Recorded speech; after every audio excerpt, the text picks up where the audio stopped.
I need to go write poetry. Or, you don't understand my pain. I knew there was something awful coming or something that you didn't like, that Stan the Man didn't like, but I didn't know what that horrible thing was going to be. And I don't think I ever could have guessed that it would have been that. Who is Pennywise and how has he been there that long and where does his magic come from? He's maybe more crazy than Nicolas Cage. More crazy and intense than Nicolas Cage. Or definitely gives him a run for his money. I totally will buy that. Totally buy that. It's so upsetting. Oh, sorry. Oh, why'd he do it? Why did he write it? Why couldn't he I don't know. think better of it? Stephen King.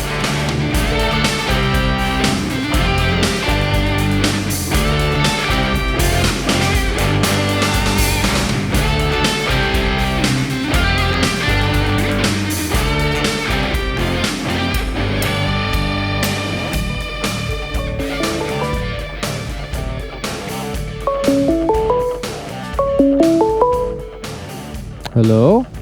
Hey, buddy. Hey, I think your camera's covered, but I hear you. There we go. Forgot about that. There he is. I like to keep the NSA agent that's assigned to me on his toes. Good man. I got a new computer, so I was figuring it out, but it's all the same for you on like a sound normal and. Oh yeah, you sound great. Do I sound all right? Yes. This was the first time I had to.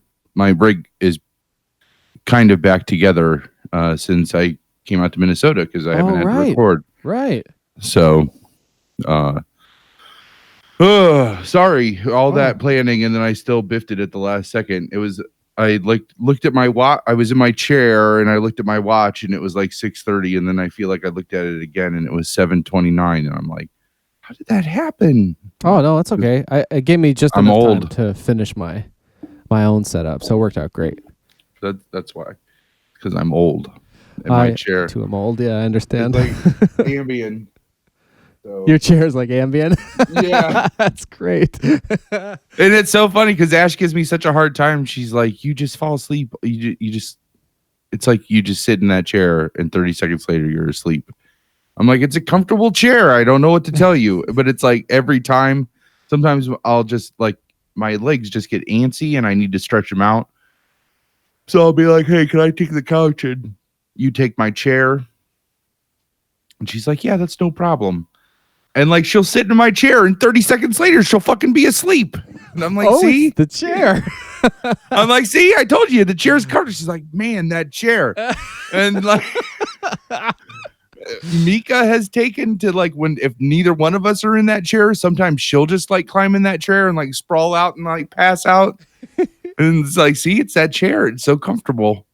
That sounds awesome. I need a chair like that. Oh man. Yeah, well, you don't want. I mean, it's like quickly turning into this like old man's chair. You know, like you can see like the impression from my hands, like from where I use the arms to like get up. You know, and yeah, I'm sure that cushion has seen some stuff. Like, I almost said dreams. shit, and then I was like, Oh, no. I was like, oh man, like yeah, might be a little too close to home. The dump chair. Do you remember that at my parents' house? I don't know. No. I think Marv called it that because there was an incident in our adolescence where Jacko soiled it slightly.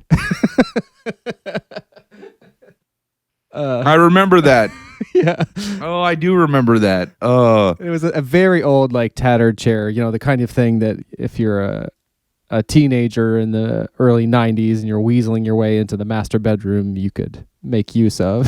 Yeah. And so I remember something Marv freaking out. Like he was kind of having a dramatic, like for a dramatic effect freak out. It might have been that thing where he's watching the Jennifer Aniston movie that's on video where he's getting it was like we watched Picture Perfect. Oh, he hit a little too close floor. to home. Yeah, he got so mad about how Jennifer Aniston's character was behaving in that, and he was freaking out, like kind of pretending to cry, like in rage. And he's like, "On the dump chair." He grabs the camera at some point. Anyway, But yeah. That is a brilliant. That was one of those moments in time where you like see. I remember you like showed me of that day. I was not there that day. Yeah, it was just him and me and Bauman. Yeah, and I remember you saying like, "Oh man, like you had to see how riled up he got," and like you had like this like hidden camera montage that you had like put together. It was like this like highlight reel of all the best moments, and I remember him literally like spitting on the floor, like yeah, and like you laughed so hard, and like you're like, look, he spit on the floor. And I remember like watching that and being like, oh my gosh, this guy is talented. Like he's spying on his friends. Yeah. Exploiting their pain.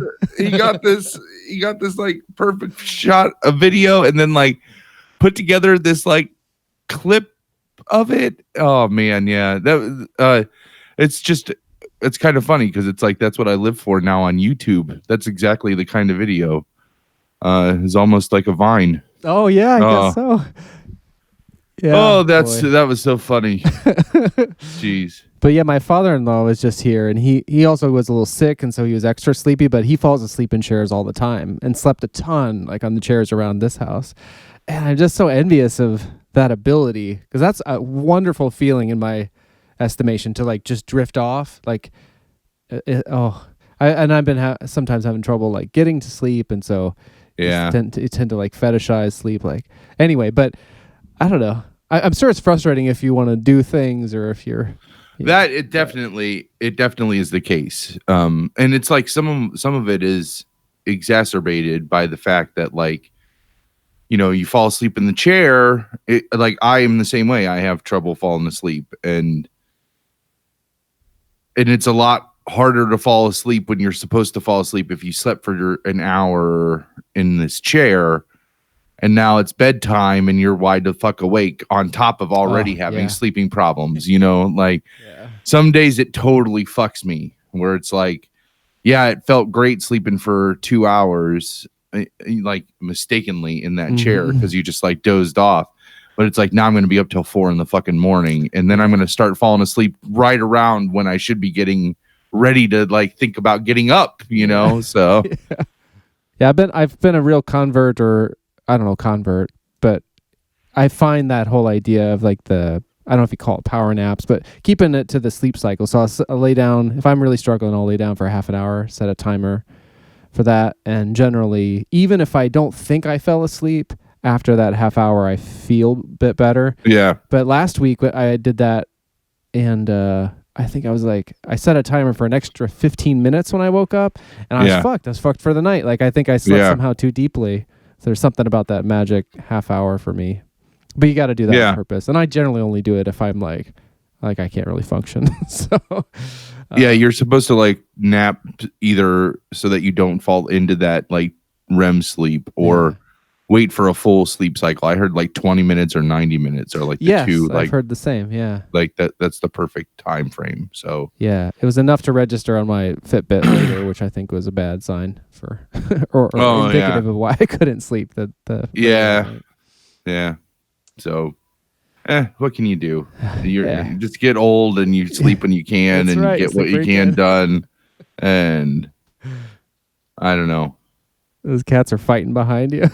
Are they? Hilarious. They just do like a tumble through the like open exposed doorway. That's awesome. So great. Yeah. Awesome. Like it's probably what's so great is it's probably like Mika, like, hey, play with me, because I like she's our like angsty teen right now. So like every time she'll just randomly run through like the room. Like we'll just be sitting there enjoying ourselves, and she'll just like out of nowhere run from one doorway through the room out the next doorway. But while she'll do it, she'll be like and like make this noise like she has to announce that she's running through the room. So then I've started like just saying these like angsty teen things when she does that, like I need to go write poetry, or like, you don't understand my pain, like those kind of things, like as she runs through. That's great. Yeah. Wait, is she the lighter colored one? I forget. Yeah, the orange one. The yeah. orange one. Yeah. Okay. That's Yeah. awesome. I love it when animals seem to have their own agenda. Yeah. Their own mission. And she totally does. She's such a brat. Here's who's this one? Oh yeah. No, see there. Yeah, Mose is the old one, and the brown, like the calico one, and she's like, she's like running around and fucking hates Mika, just hates her. She is a frustrating cat because she likes attention all on her terms. That sounds like cats. Yeah. Speaking as someone who doesn't have them, but maybe doesn't like them. So much. Yeah, no. I totally think that she would just prefer if there was only like 2 rooms in our house, like the bathroom and the bedroom, because those are the only 2 rooms she likes to occupy, really. And I know a good portion of that is Tank doesn't make it easy on the cats because he never catches them, but he always is like keeping them on their toes, like trying to get at them. And I'm laughing because I like to imagine this sort of drama where I'm anthropomorphizing them and they're no, we do that all the time. We do it all the time. Oh, I'm glad to hear it. And but Mose is like, she's the one that like loves her tail pulled. Like she likes, you know how cats like it if you like run your hand down their back. And they kind of stiffen or move with it. Yeah. But when she does it, like when you get to her tail, she like stops and wants you to like wring her tail like the whole way down her tail. It's all very erotic. It is. Did I tell you about this already? I don't think so. Man, go slower. Turn the lights down. Yeah, no, well, because it does get very lurid. It's like she's so greedy. Like she's greedy with it because like I'll get up in the middle of the night like 3 times to go pee, right? And every time she'll like come running in and she'll stand. We have a squatty potty next to the toilet because our toilet's a weird shape, so it doesn't fit under the squatty potty under the toilet. So it's like next to the toilet, under the sink, with the trash can in the middle of the legs. And I'll go into the bathroom, and if I have to like poop, I'll sit down, and she'll come in and stand on the squatty potty and look at me and like swish her tail. And she just wants me to just like keep wringing her tail. She doesn't even want me to pet her back or anything like that. She just wants me to like just wring her tail out, oh man, she's so greedy. And you'll go in the bed if she's the only one that's upstairs with you. Like if you're the first one into bed, she'll like jump into bed and like come and like headbutt your arm until you pet her and like, oh, she's so greedy. And I'll sit there and watch her let Mika like groom her. She'll let Mika like give her a lick her or whatever, lick her head. Yeah. And then like, but then like Mika will come up and want to play with her, and she'll just be like, "No, fuck you," just like, and runs away and just like, "Fuck you, get away from me, bitch!" Like you just know that's what she's saying. Like, I fucking hate your ass, bitch. Like, I wish that dog would fucking catch you and bite your fucking head off, bitch. Like, I just think like she says the most, like, I think she just says the most awful, vile things to Mika. Like, because that's what her eyes say when you see her look at her. Bitch. And she was there first, of course. Was she there before Tanks as well? No. I see. No, we got the birth Mose as like maybe Tank. She would be like a companion for Tank, and he didn't like it, and she didn't like him. So for the longest time, like she just lived upstairs and Tank just lived downstairs, and they would trade at night. Oh, it was like, yeah. So, and then Mika just like, that story's on another episode. But she just like showed up one day. Oh, that's right. Yes. A year ago, like just over a year ago, actually right around this time, is when we got her. She just showed up. And yeah, got her all checked out and she was good to go. So then we let her in the rest of the house, and it's been fucking chaos since. She does this thing where you'll just like she stole a whole package of hamburger out of the sink. Oh, Ash was gone on travel for work, and I had got a thing of hamburger out and put it in the sink, and then I realized I had forgotten it, and so like 2 days later, and I'm like, I like set a reminder on my phone. I was like, make sure you throw that hamburger away in the sink. And so I got home and remembered it and walked to the sink, and there's nothing in the sink. And I'm like, oh, this is not good. You got hamburger out. And so then I'm like, she fucking took it somewhere. And I turned around, and luckily I just happened to look at that right time, and she had drug it. She had not just the hamburger, like 10 different pinball parts that she had like pilfered, and they were all underneath one of the pinball machines where she had like gone and moused it and drug it under there. And like this package of hamburger was under there, like a kill. Like, I'm going to eat you later, like, oh, so awful. So this thing she does now is Ash will get avocados, and fucking avocados are the most exorbitantly priced, precious food ever. They go from like rock hard. You only have like a 15-minute window where they're good, where they'll go from like rock hard to like bruised, rotten brownness, Yeah. And if you miss that 5-minute window where they look good, it's like you get one or the other. That's it.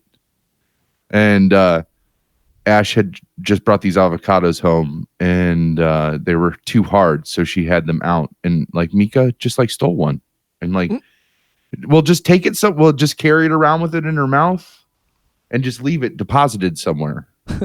Like, doesn't try to eat it, doesn't But it's like, fuck, the avocados are expensive, bitch. Yeah. See, that's one of those times where I really wish we had a large audience that could sustain merch, because I want a t-shirt like Mika with the thing, like a kind of a graphic with her avocado in her mouth, just like in the circle of a t-shirt that says like, avocados are expensive, bitch. I'm hearing that a lot for like podcasts that I listen to, where they're especially it's the ones that have live shows in particular, to where they'll make performance specific shirts, and they'll they'll decide what it is during, or it depends, like how did this get made, where they do cover a particular movie, they decide during the show, I think, what the t-shirt is going to be, and then they make it on sale online after, I think. And then others, like the Fighter and the Kid, like when the Brendan Schaub, I think, tours, he's doing like city specific themed merch, and it's pretty clever, and I guess that's how people make their money these days. But yep. So my mind thinks about them, and then it's like, oh. I know, man. I have tried just about every way to try to get a live stream onto a YouTube live stream that would have both of us in our respective places, at least in there. Oh, that's all right. I appreciate you doing that. Well, no, I mean, I did like the limit. Like, it just sucks because we just got to like 100 subscribers, and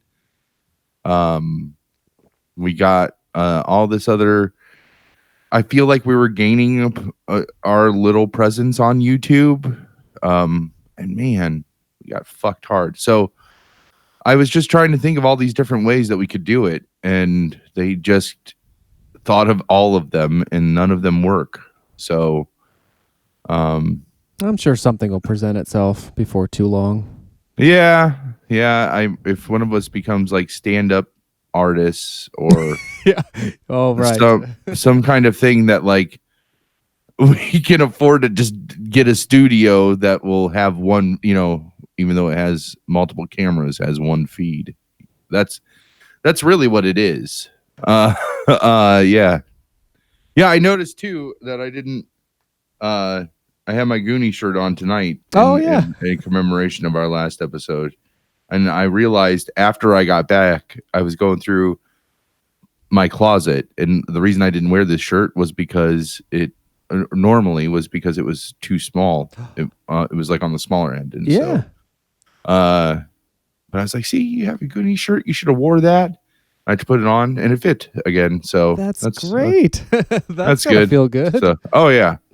So, yeah, good times. Yeah, absolutely. So, you wanted to talk some shop. I guess we should look at too our because our recording schedule is thrown off. I mean, it's technically 8:00, but we're not doing this for a fucking audience. Right. So. Yeah. Oh yeah, I put some things on the calendar a while back, and that's all like I don't know, all over the place now. But that's some of what I was thinking about. I mean, and then there's been the development of December, which I bet I can take a camera, like a good camera. Anyway, because I want to film in that pinball room. I think that'd be amazing. Oh yeah. Visual. I wouldn't be able to bring more than one camera, so it'd have to be like a lockdown wide shot, but that'd still be really nice to have. Plus, I could then, film B-roll and shit of us like goofing off, playing pinball. Yeah. And making merry. Yeah. I am slowly working this plan to try to have Monster Bash by that time. Oh my God. That'd be amazing. It would be super awesome. It's kind of, I have to sell a machine to even make room for it, but then it also hinges on me selling that machine. So I need to get what needs done to it done so then it's sellable. And then once it's sellable, sell it. So, I think it would be awesome to shoot in the pinball room. That's so flattering. And just like, yeah, I wasn't thinking about the Star Wars stuff happening. So I need 3 days so I can take the 21st off too, because it'd just be more fun for me to have that whole day off. Yeah. So I have all the time that I need to do all of those things, to do cookie weekend. And that's if I'm talking to my sister by then, because we had a falling out and haven't talked to each other since. So that sucks. It's just a family drama. Yeah. Fucking I really started to come down on myself. This would probably be good podcast stuff too, which we're not shooting. I guess we're not doing video, so some of this can get used. Yeah, I could weave it in. Yeah, if you want to talk now. It just it turned out to be one of those things where I was really I felt like in the moment I stood up for myself, but then I know you have a personality that's very similar to mine in this sense where it's like you stand up for yourself finally, and then I spend the next month just dissecting all of my actions, and somehow I will turn those into oh, maybe you shouldn't have done that, Yeah, yeah. And there are definite times where that's true. Oh, you were totally the asshole in that situation. Now that you're thinking about it, but this was one of those times where I was like, man, maybe you're being an asshole. Maybe you're just looking at this the wrong way. And I'm like, I remembered my goal from the start of this year, where it was focus on the relationships that matter and ignore the ones that. And I'm just like, no, this is totally that. I'm totally doing that fucking goal. It's not, it's September and I forget exactly when this happened, but you are on that goal. You're doing what that goal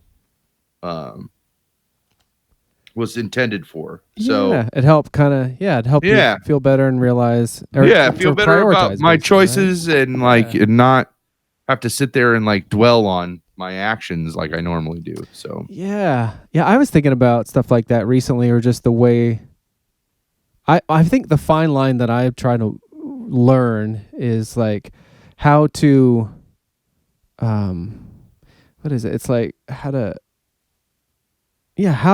choose when to quote unquote stand up for myself, or basically I'm trying to learn how to not hold on to things or be angry about things, but also not just allow I guess abusive behaviors, where I try to draw the line and try to figure out what that is, or something where I feel it's important to intervene either for myself or for somebody else or whatever.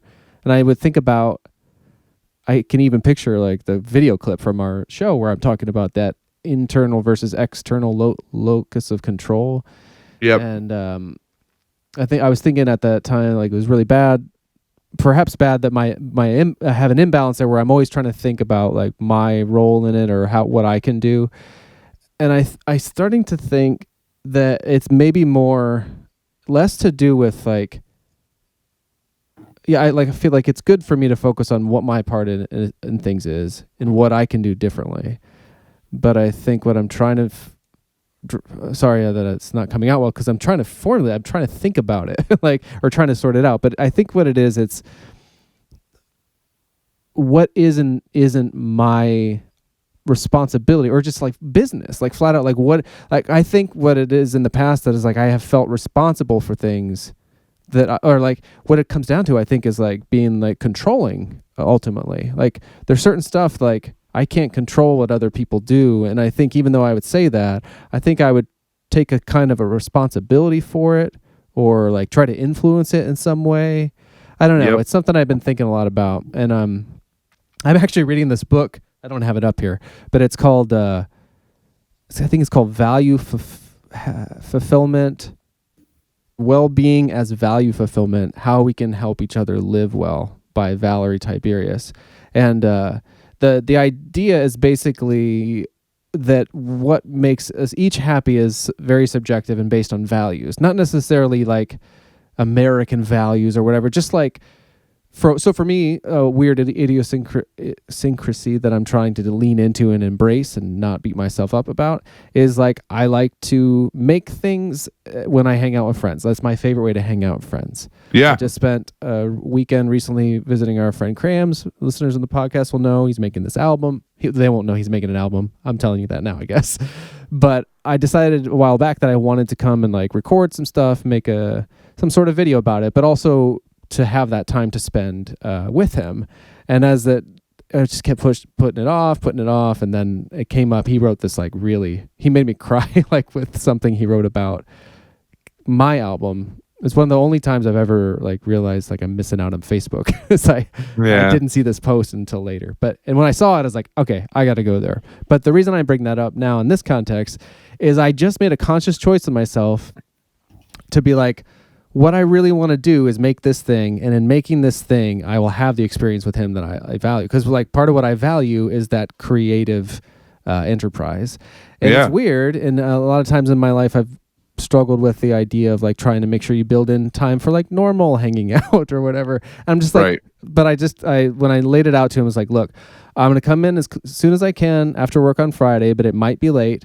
I want to film all day Saturday, and then I'm going to go home Sunday by noon to get back for a Walking Dead night.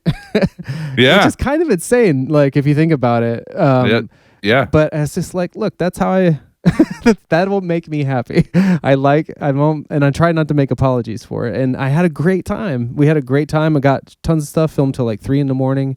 But so that's an example of like what I value is that part of it. So that's an example. Right. But like for some people that might sound like a nightmare, or even him, like to not want to do that. But thankfully he shares enough of places enough of a value on that for him, or perhaps for him it's different, which is part of the point. Maybe for him was just I need some time with an old friend, if this is how. But so the idea is this value fulfillment. So like if you're fulfilling what you personally value, that's what equals happiness. So half the book is that, but then the other half is like how you can be a better friend, essentially by taking into account what your friends' values are. Anyway, I thought that related a little bit more directly than it did, other than to say it's like I'm trying to figure out.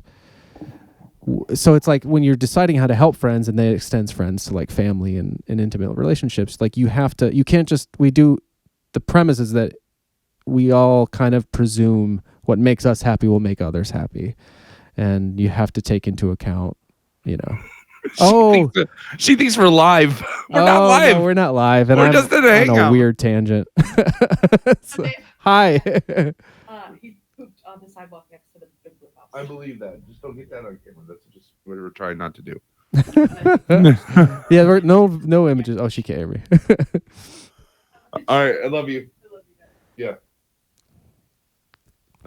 I don't know where I was going with that exactly, other than it's just something I've been thinking about and kind of calibrating it against the things that I say I want or the goals that I also have. Yeah, no, I totally get that. And I think what you're trying to say is like, does the connection was leaning into like, this is what makes you happy, and not beating yourself up about the shit that, it sounds like, you carry that you were carrying some kind of guilt for wanting to spend time with your friends making stuff. Like you felt like maybe you were taking away from that interaction because you wanted to add that piece. But then the struggle was that's what you enjoy. That's part of reasons why it's enjoying for you to hang out with your friends. Because you found a group of friends that let you do that, and so I thought of that too. I started to think about it when you were down here, or here. I don't know if it's down here, but when you were in Minnesota and we were having all that trouble recording the Goonies thing because we were running out of time to go see the movie. We were running out of space on the media and transferring it. And I was all crazed and I'm like, oh man, I'm sorry, dude. And you looked at me, you just called me. You're like, it's okay, man. Like I've been doing this with you for 20 years. It's all right. And I was just like, oh, thanks. I guess that's true. Yeah. Like it's like I'm just like this every time I hang out with you. What are you talking about? Like exactly. There's nothing different here. Like it's always chaos. They'll try to do a little too much. Yeah. And everything documented.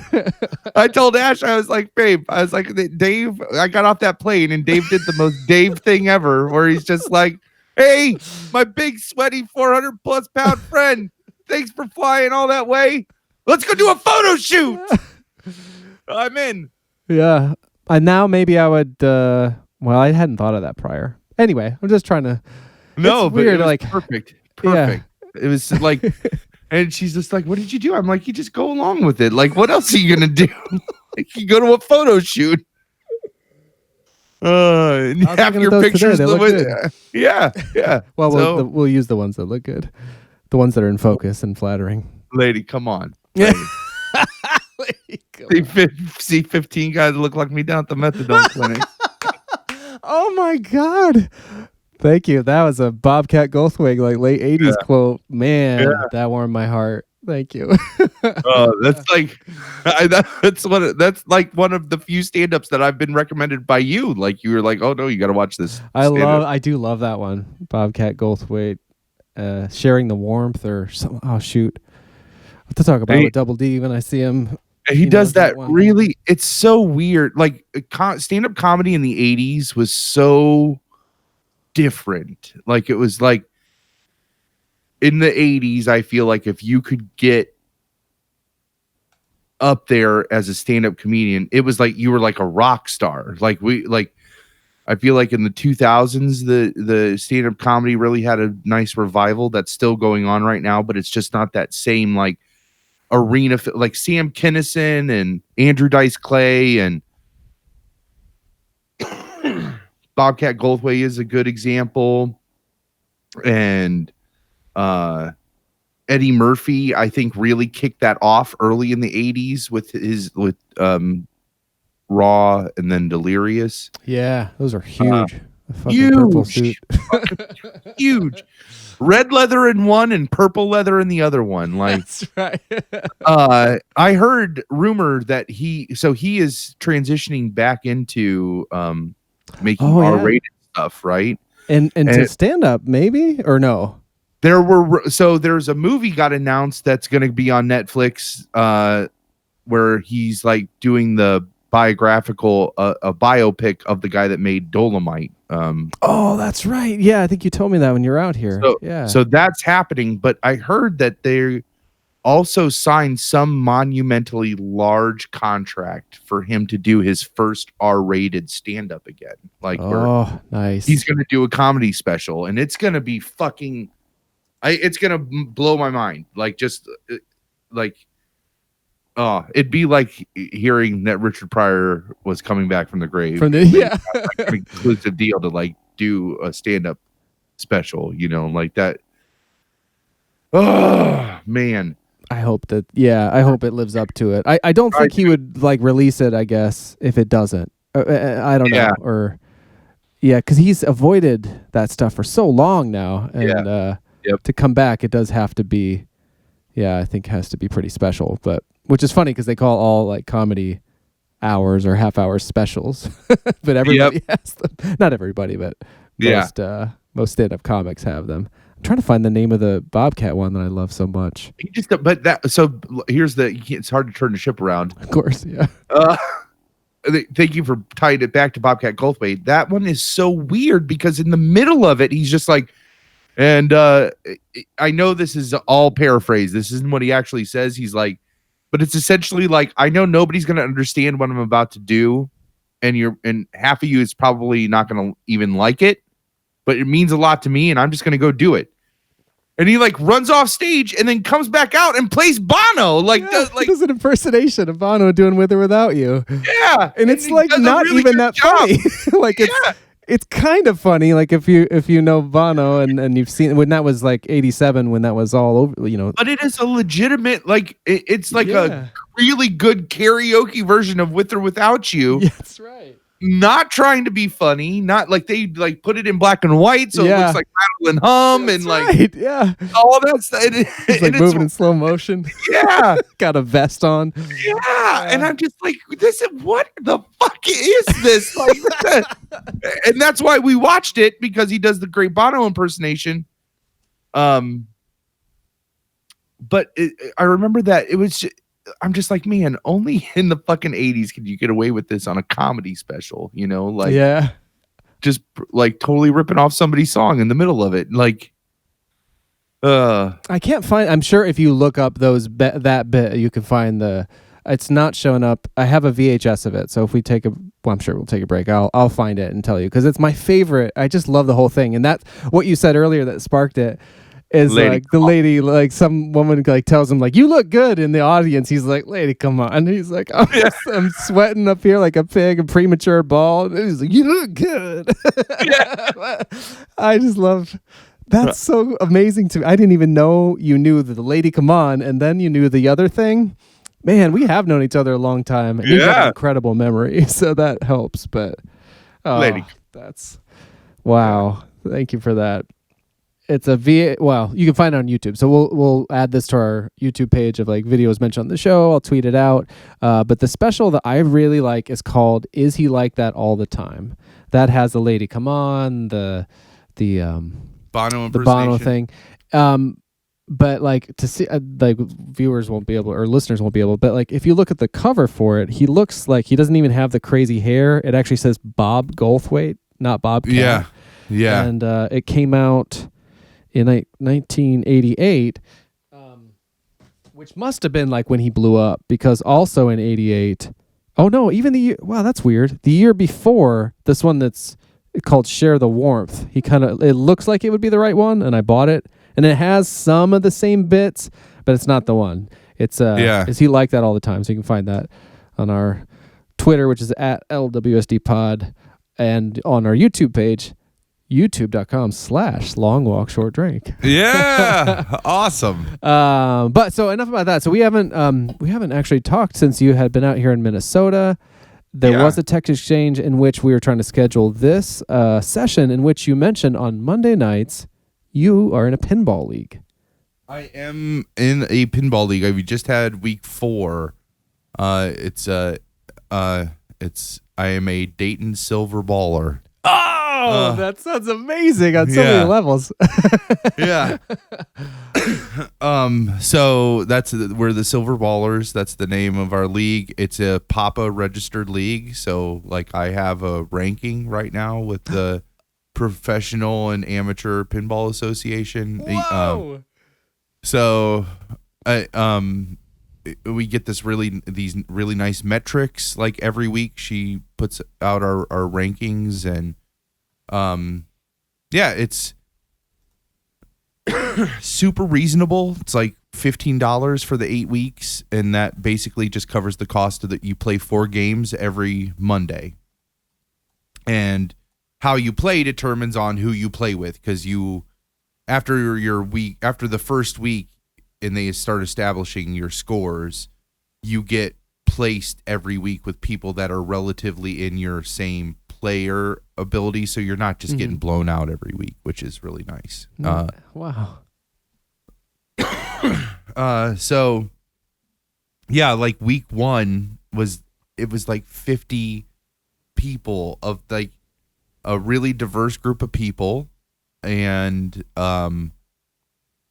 all passionate about pinball. It was like being in Nirvana for me. It was fantastic. And I played like shit my first night. I actually played like shit all the first 3 weeks. Last week though, I got a little better. And then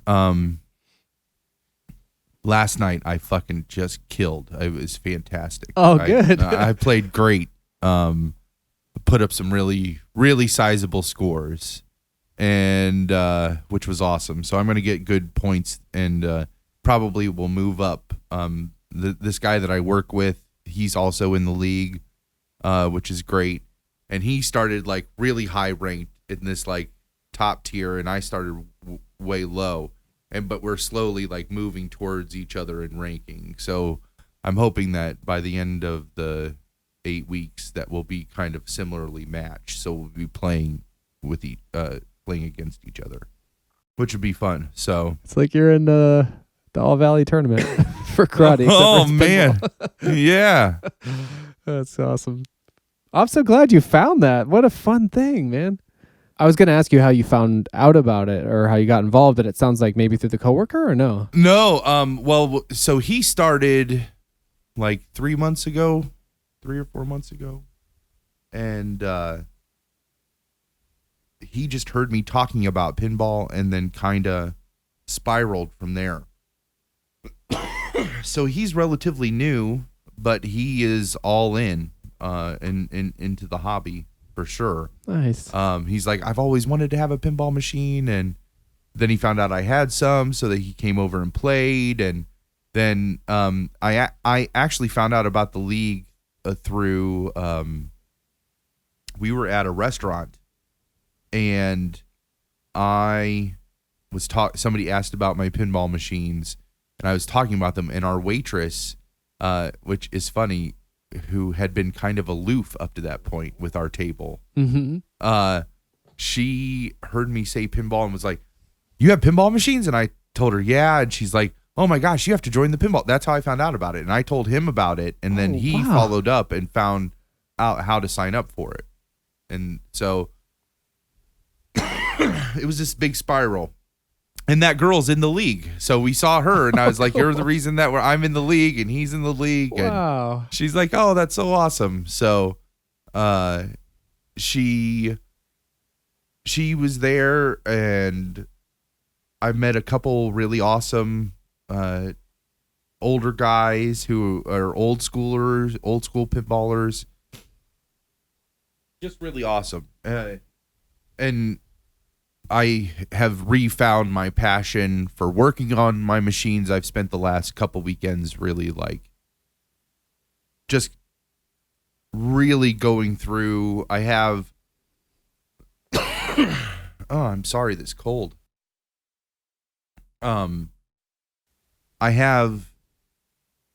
There are 2 pinball machines that were made under this one style called Pinball 2000. And they have kind of a reputation for being the pinball machines that quote unquote killed pinball in the 90s. Like the 90s was this like boom of pinball, and they were the last 2 machines that were made by Williams/Bally, and they shut the pinball division down in the middle of production. So only these 2 titles got made on this form factor. It's a really unique style of pinball machine where there's a computer monitor, like an arcade monitor, that faces down on the glass, and it creates a hologram. Like the glass is like 2-way mirrored. So you can see the pinball playfield, but right underneath where the monitor is kind of like this mirrored surface that reflects the video image to you, the player, but the holograms look like they're on the pinball playfield. And so you use the ball to interact with these holograms. It's really fucking awesome. That's great. And I have in my trading and buying, and I have both of them in my collection. One of them is Star Wars Episode 1, and the other one is Revenge from Mars. So it's the sequel to that Attack from Mars, the one with the alien on top of it. That we played at Tilt. Yeah, so the sequel to that is Revenge from Mars, which happens to be one of these Pinball 2000. Oh, cool. So both of them had just a ton of stuff that needed done to them, like little stuff that all added up. Like each task was very small, but they ate up 2 weekends worth of my time, like to do all of the stuff that needed done to them. But now they're like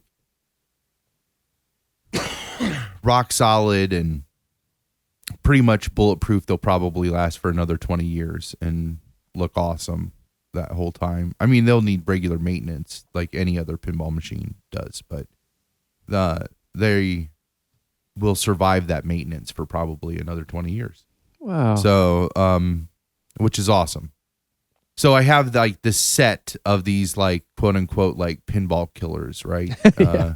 Like there's the guy that I work with and I watched they have their own documentary that happens to be called Tilt, the Battle to Save Pinball. Battle to Save Pinball. Okay. Yeah, and it's just about the whole rise and then fall of Bally/Williams in their pinball division, and how they put everything on this design of this machine and pulled the plug in the like it was a successful production. That was the other thing too, but they had already made their mind up that it was a dying thing, and so they canned the whole division. So, sorry about that cough. Maybe that's all right. Maybe it's because I'm parched. Yeah. Yeah. You want to open something up here?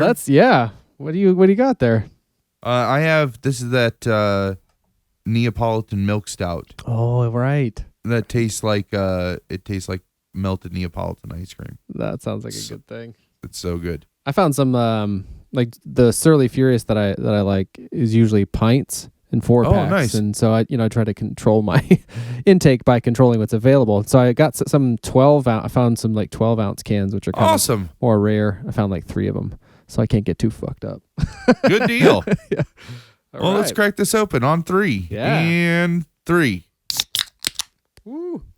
Awesome. Maybe step into a king corner. Honey, come on over here, sugar buns.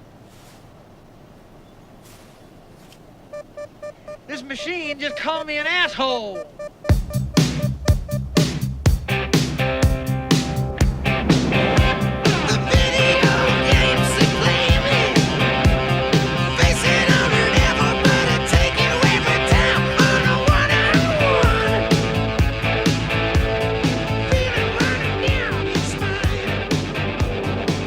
So interestingly enough, one of the things that we haven't talked about since I came across it in my chronology, as a silver baller, we'll transition to silver bullet, perhaps. Oh yeah. So I read Cycle of the Werewolf, and then the film adaptation of that being Silver Bullet. Well, I think maybe I'll tell you some things we can talk about, and then we can kind of prioritize, because I think it's entirely too much. But that's among them. I finished the book and saw the film Christine. I had seen the film before, to be fair, but this time I finished it on the day it was playing. The film was playing at the Alamo Drafthouse, so I saw it on the big screen, which was great. And then, of course, the new It came out, the sequel we haven't talked about. Yep. Let's talk about that first. I know the Silver Bullet is a fun transition, but for me. But no, and that one's always going to be fun because Busey. So exactly, yeah. Because yeah, indeed. But so and actually, I found this this checklist. He also had he had his birthday just happened recently. Oh, really? How old is he now? 72, I think. like some ridiculous. That's the same age as my father-in-law, who was just here. Yeah. I accidentally called him 75. He's very Maybe- relatively active, and so I was like, oh.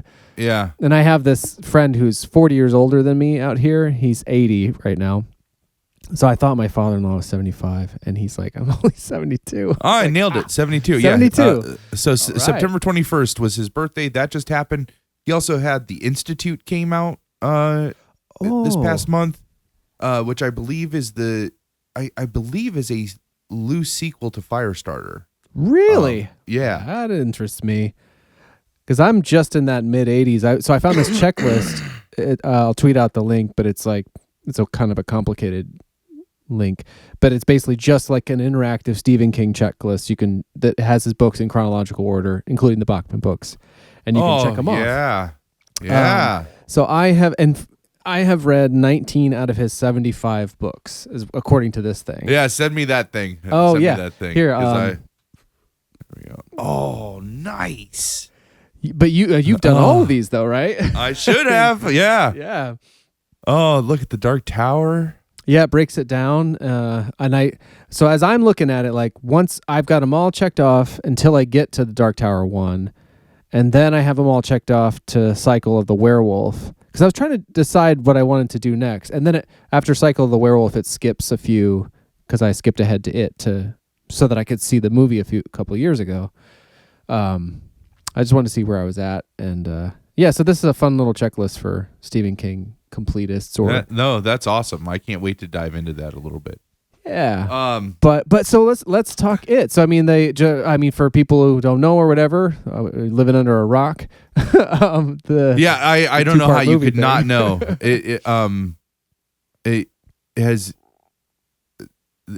It has permeated the pop culture that you can't turn anywhere without seeing that Pennywise image somewhere. Right. Yeah. Those red lines, like the smile that goes up into his eyes, Yes. Yeah. Oh, and there's there's a new paperback with that image floating in white. And I took a picture of it because the 3 short pull quotes on the back are glorious. One is from the Los Angeles Times. It says, "It will overwhelm you. Characters so real you feel you are reading about yourself. Scenes read to only be read in a well-lit room."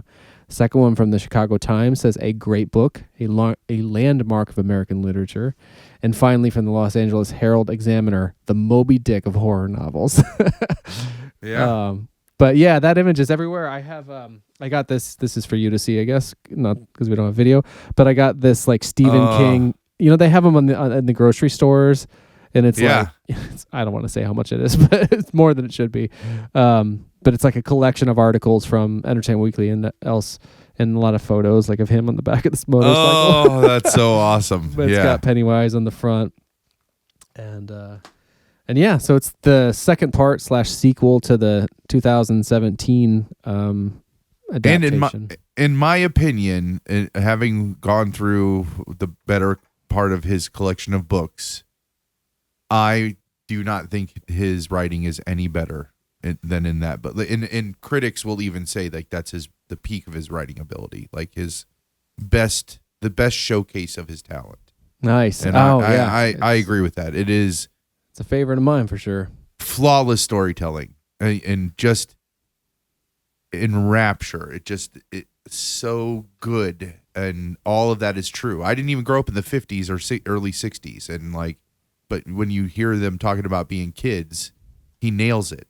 Just nails it. Yeah, that's really timeless, that whole kid thing.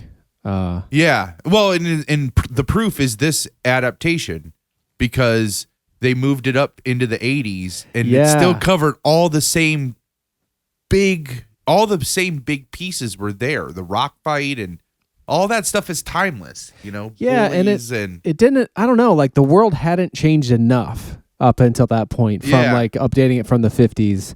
It's like the internet wasn't a thing, and cell phones weren't there, so it's like the world was similar enough that they didn't have to change any of the beats to update it to 1989, which is what the 2017 covered, like the kids in 1989. And I will just preface this before we start getting into the movies, because I know we're trying to get in there, but I will just preface though, because I had Stan the Man was like, "Hey, do you have 15 minutes to talk Stephen King with my daughter?" With his daughter? Yeah. Interesting. High school age daughter. Yeah, even so. Stepdaughter, yeah.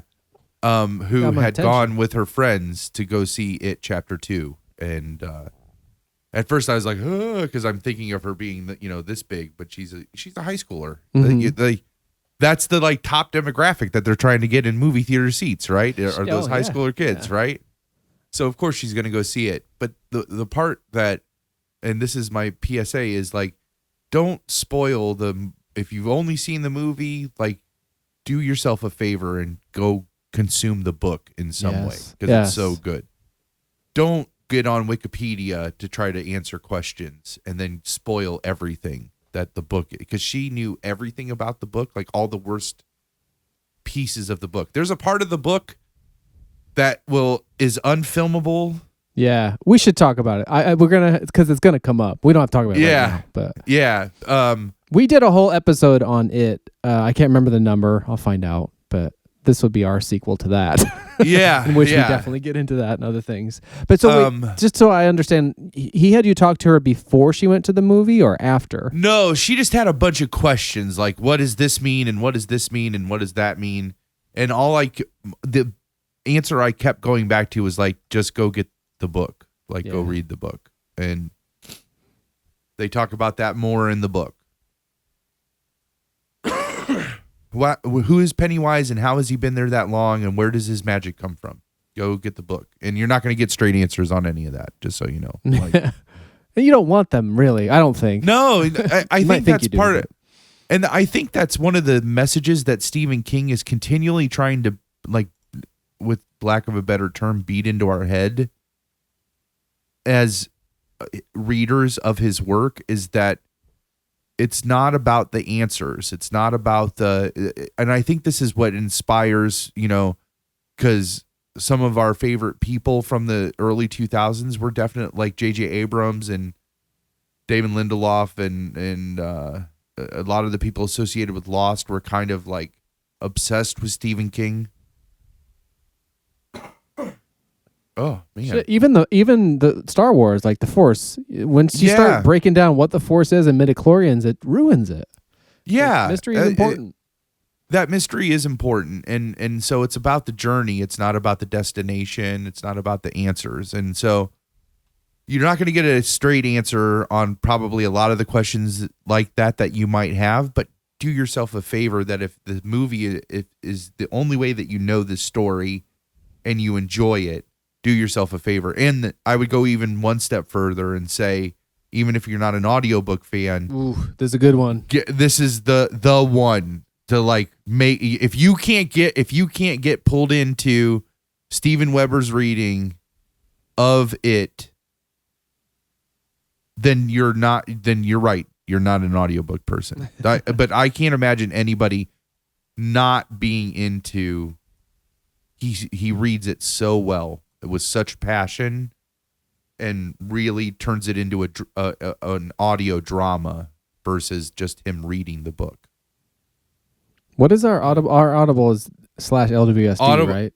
audibletrial.com/LWSD. Yeah, you can listen to it on for us. free on us. Yeah, like sign up for your free Audible trial and you get an audiobook on us. That's how I actually listened to that version of it. Is it? Oh, that's awesome. Yeah. So you're the one. Yep. And you listening can be the second. Yeah. Yeah. It's a big motherfucker of a book, right? Like when I picked up the paperback, it's huge. I don't know how many hours. It's a giant book and that spans multiple decades and does a great job of jumping between those timelines. I love that idea that they're creating an intercut version. That just would basically probably follow the structure of the book from the two films. Well, and I think there's more that he filmed that didn't end up. Like, I think it would be a director's cut on top of it being this super cut. Wow. Like, I am so on board for that. Andy, do you know how to say his name? No. Andy Muschietti? I don't know. Muschietti. But he's Muschietti. He's a name I hadn't heard before, but I need to learn because he's done such great work with these. Yeah, he did just a fantastic job. he did another big horror movie, I think. That he was talking. Oh, I got it up here. I'm sorry, I keep jumping in, but you were talking about, talking to Stan the Man's daughter about all Oh, of this. yeah, but she was just asking those and I mean, she wants to know like what Pennywise is, and it's like, all right, well, so my response to that would like, of course, any good question is answered with another question. So, I was like, okay, you want to know what Pennywise is and where he comes from? Do you know who H.P. Lovecraft is? And she's like, no. So then it's like, okay, well, now this talk is going to be about H.P. Lovecraft and not about Stephen King. Interesting. If you want to know what Pennywise is, so H.P. Lovecraft was obsessed with this concept of what he called the Great Old Ones, who was this like interdimensional race of super beings who look on us like we're insignificant, like we look on ants. And sometimes like these creatures are so alien to us, but they're not necessarily aliens. They are literally from another dimension who kind of put our dimension into work, and we're kind of like the puppets to them, like again, like we're this thing that just like gets kicked down the road by them that they don't really care about because they're these interdimensional super beings, right? And one of his stories, I think it's called In the Mouth of Madness, is about a man who just briefly is able to glimpse that dimension, and it drives him mad because it's so outside of our comprehension and understanding. And so Stephen King is a huge H.P. Lovecraft fan, so that idea of the Great Old Ones is something that he kind of has embraced and brought in, and that's it is rumored, because nobody has a straight answer, but the leading fan theory is that Pennywise was one of these Great Old Ones that kind of got thrown into our dimension, like when Earth was created or when our universe was created in the Big Bang. It like Pennywise is one of those creatures that kind of like landed here on Earth, and because he is this like otherworldly creature, the normal environmental stuff really wasn't enough to take him out, so he kind of like hibernated for millions of years until there was like, because they imply that in the book and a little bit in this movie, how he's kind of been here forever, right? Mm-hmm. And it took man getting into that area for him to finally find food, because he kind of lives on the psychic emotion as much as he does the meat. Like the meat feeds the physical portion of him, but really he really is being fed by the like psychic energy. That's why he kills children, because it's easier to scare children. Yeah, feeds off their fear. And then feeds off their fear. So, but it seems like a general evil too, like in Derry. Oh, like yeah. And Stephen King talks about it as like a haunted town. Yeah, and it's implied that it is the result of Pennywise just literally being in the roots of the town. Mm-hmm. So I took her through like H.P. Lovecraft, and then she was like, well, and I know about the kid orgy, and I'm like, it's so like. And how old is she?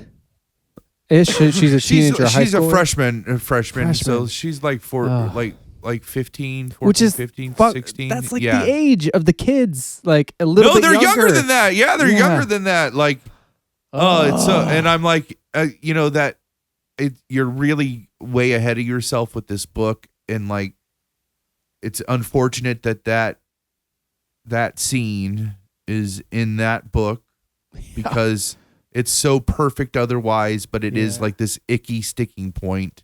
And I was like, and it's really one of those things that it's like, you just can't judge the whole rest of the book. If that's the first thing that you know about it going into it, it's going to be hard. Like, how would you not read it now wondering, like, oh, is this when the kid orgy is going to happen? Is it now? Is it now? You know, like. I knew there was something awful coming or something that you didn't like, that Stan the Man didn't like, because I broke my chronology in the Stephen King, like what he wrote and how it came, when it came out, to consume it so that I could see the movie in theaters and stuff. And that really hurt my crazy, but it was worth it. Yeah. But I didn't know what that horrible thing was going to be. And I don't think I ever could have guessed that it would have been that, you know? Like, I thought it would be something like especially horrific, you know, or something. And it turned out to just be this really like unfortunate story turn. Yeah. I mean, it is horrific in its own way, but. And there's a character who kills his baby brother in that book, that like all that goes into detail, who also like lets puppies like does awful things inside a refrigerator and lets animals like kind of starve to death in that thing, and all that stuff's really hard to stomach. But all of that aside, it's like, oh, this one thing though, it's like everything else that's horrific, that's the piece that. And even Stephen King himself says, it always amazes me how all anybody wants to talk about is that sex scene at the end, but nobody cares about all the kids that are killed brutally and like ruthlessly preceding that in the book. Yeah.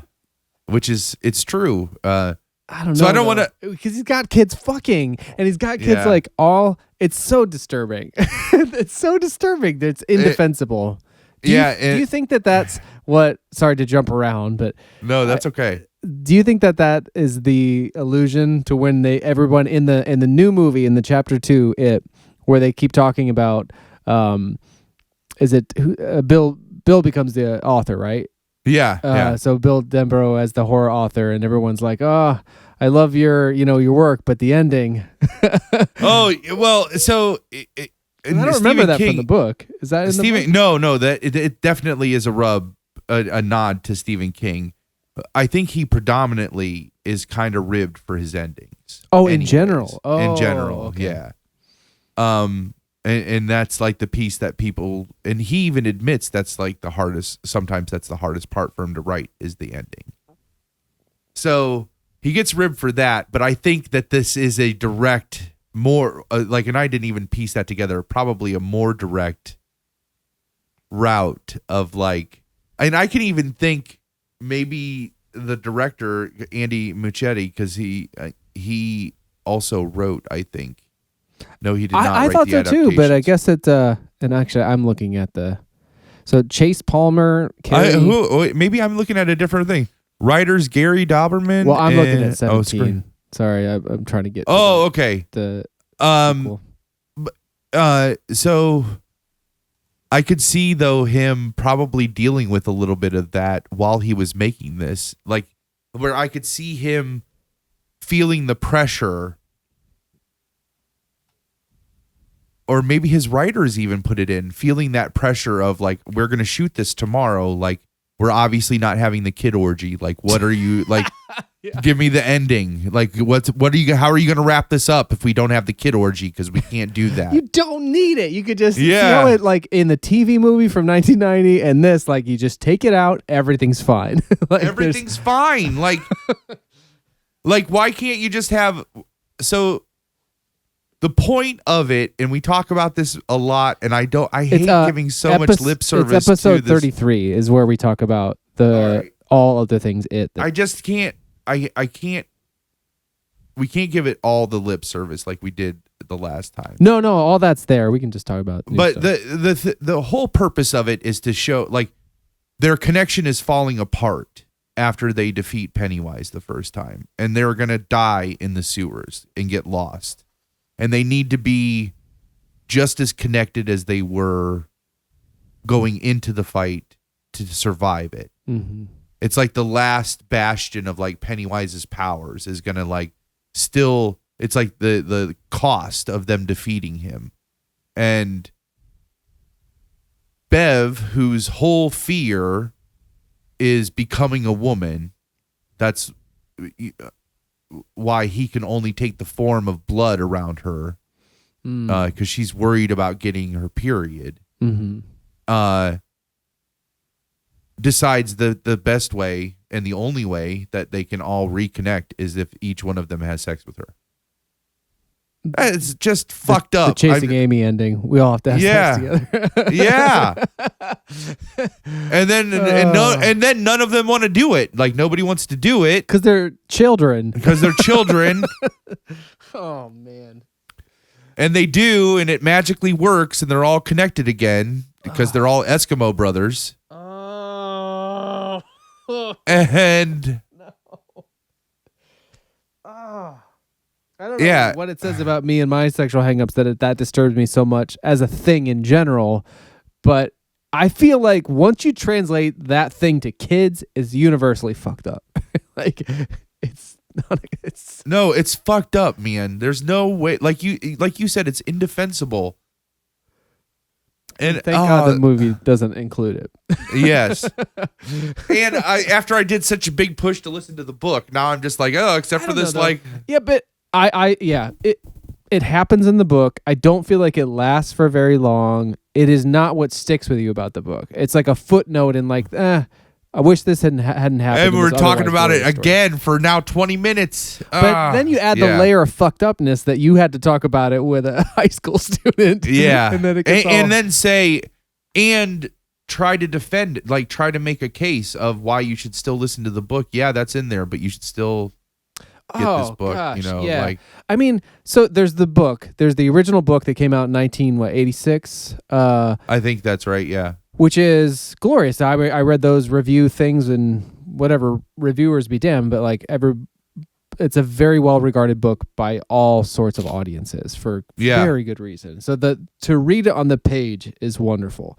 The audiobook by Steven Weber is a tour de force that I can't say enough good things about. Like I came to it recently, and that and then there's the TV movie, which is from 1990 and does feel somewhat dated, with Tim Curry as Pennywise the Clown, and like. But that performance is worth it. Like his performance as Pennywise, I think. I didn't see that until I was an adult and had read the book, and I think even probably seen chapter 1 of the new adaptation, and I thoroughly enjoyed it, honestly, and it's weird to me in some ways that 1990 TV movie was able to somehow fit in things from the book, even like not just like the way that they handled it, but like altogether different and more things from the book than the two movies combined. Like, so that kind of is its own thing that I would say is worthwhile. If I think that was a much more. I think the TV miniseries was a much more faithful adaptation of the book. Yeah, I guess so. Yeah, because it aside from the kid sex scene, which also wisely left out. Yeah. And now these new pair of movies, they're like their own. So like each of those things is very worthwhile in its own right if you are into the story. Like they all add dimension to it and bring out various elements. And then this one, chapter 1 and chapter 2, and ultimately, I'm hoping that this was successful enough. The one article I read about this supercut that he wants to make, that article was like, but Quentin Tarantino wanted to make. What's the Kill Bill? Oh, the whole bloody affair. The whole bloody affair. Like that article called that out. They were like, we were supposed to get the whole bloody affair from Tarantino, and only Japan got that. So I hope we get to see that supercut. Oh man, me too. Man, it would be so good. Well, and this is like one of the more successful King adaptations or even horror movies of all time, right? Like the part 1. Yeah. That might go a long way toward that whole thing. All right, so let's talk about chapter 2, and then we'll talk about more King stuff. Yes.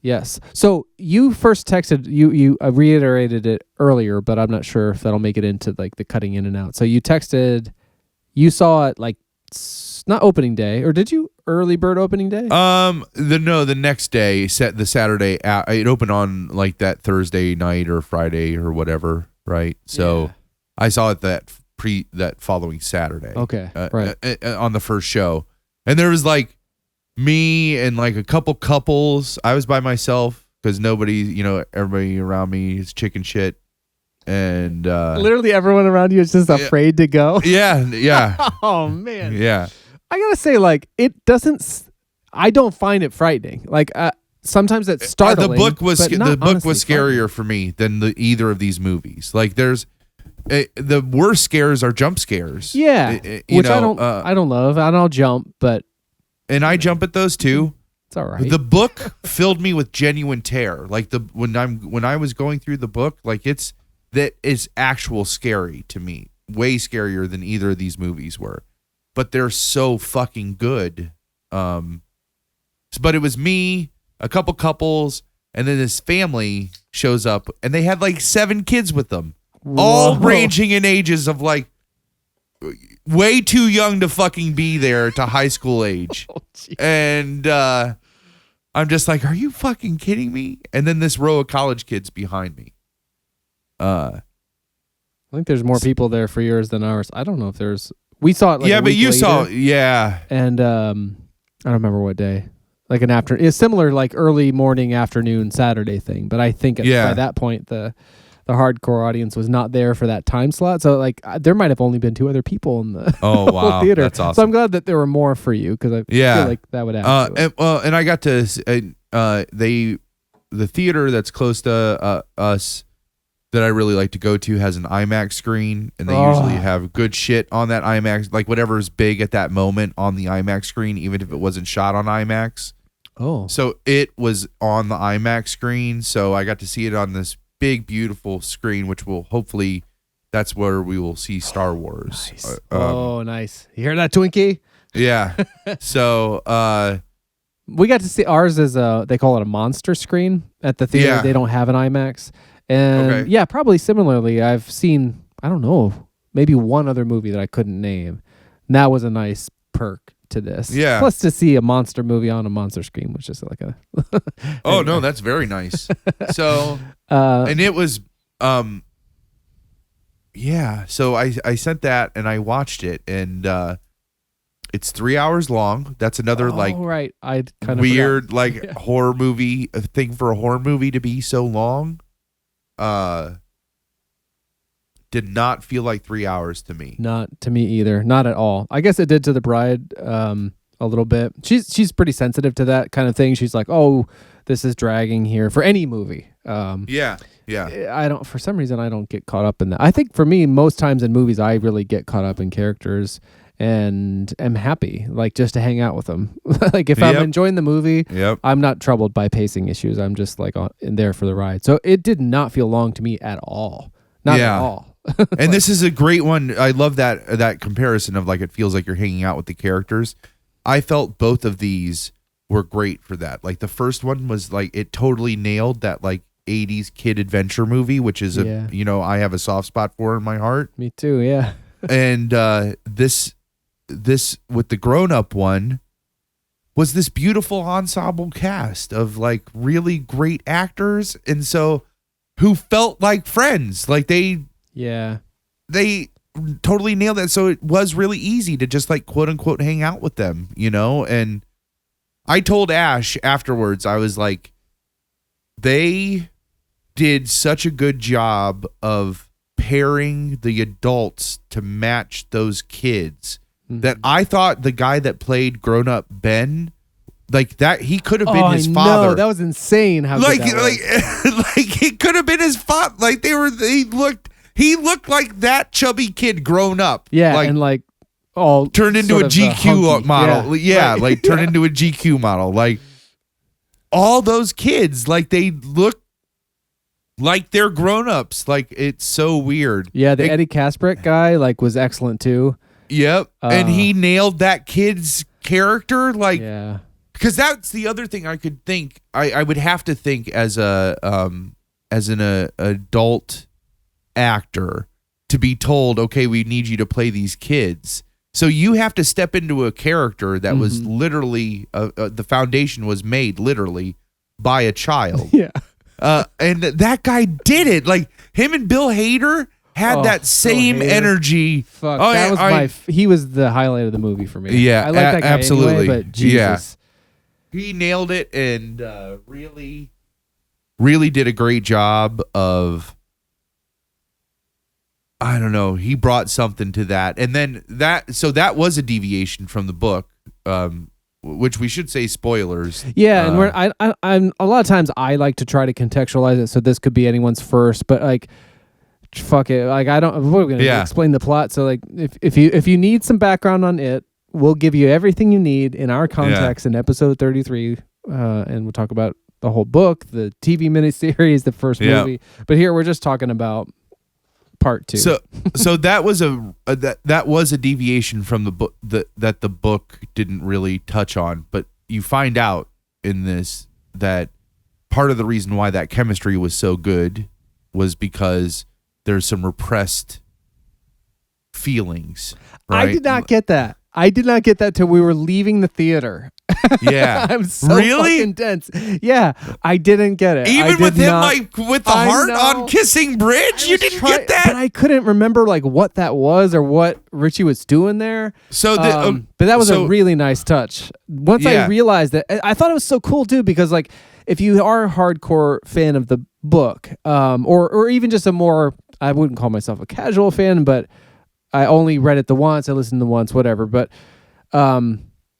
it felt the same.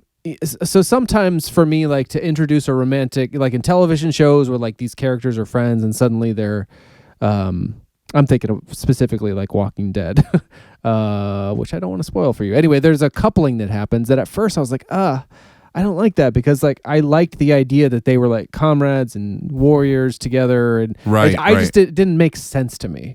Yeah. But and I think changed the dynamic. Eventually, I fell in line. But so I love the fact that this Richie Eddie relationship, like romantic relationship or unresolved or one-sided, whatever it may have been, like I love that exists in this movie without disrupting the dynamic at all, that like it only kind of enhances it a little bit if you're smart and not dumb like me to catch it.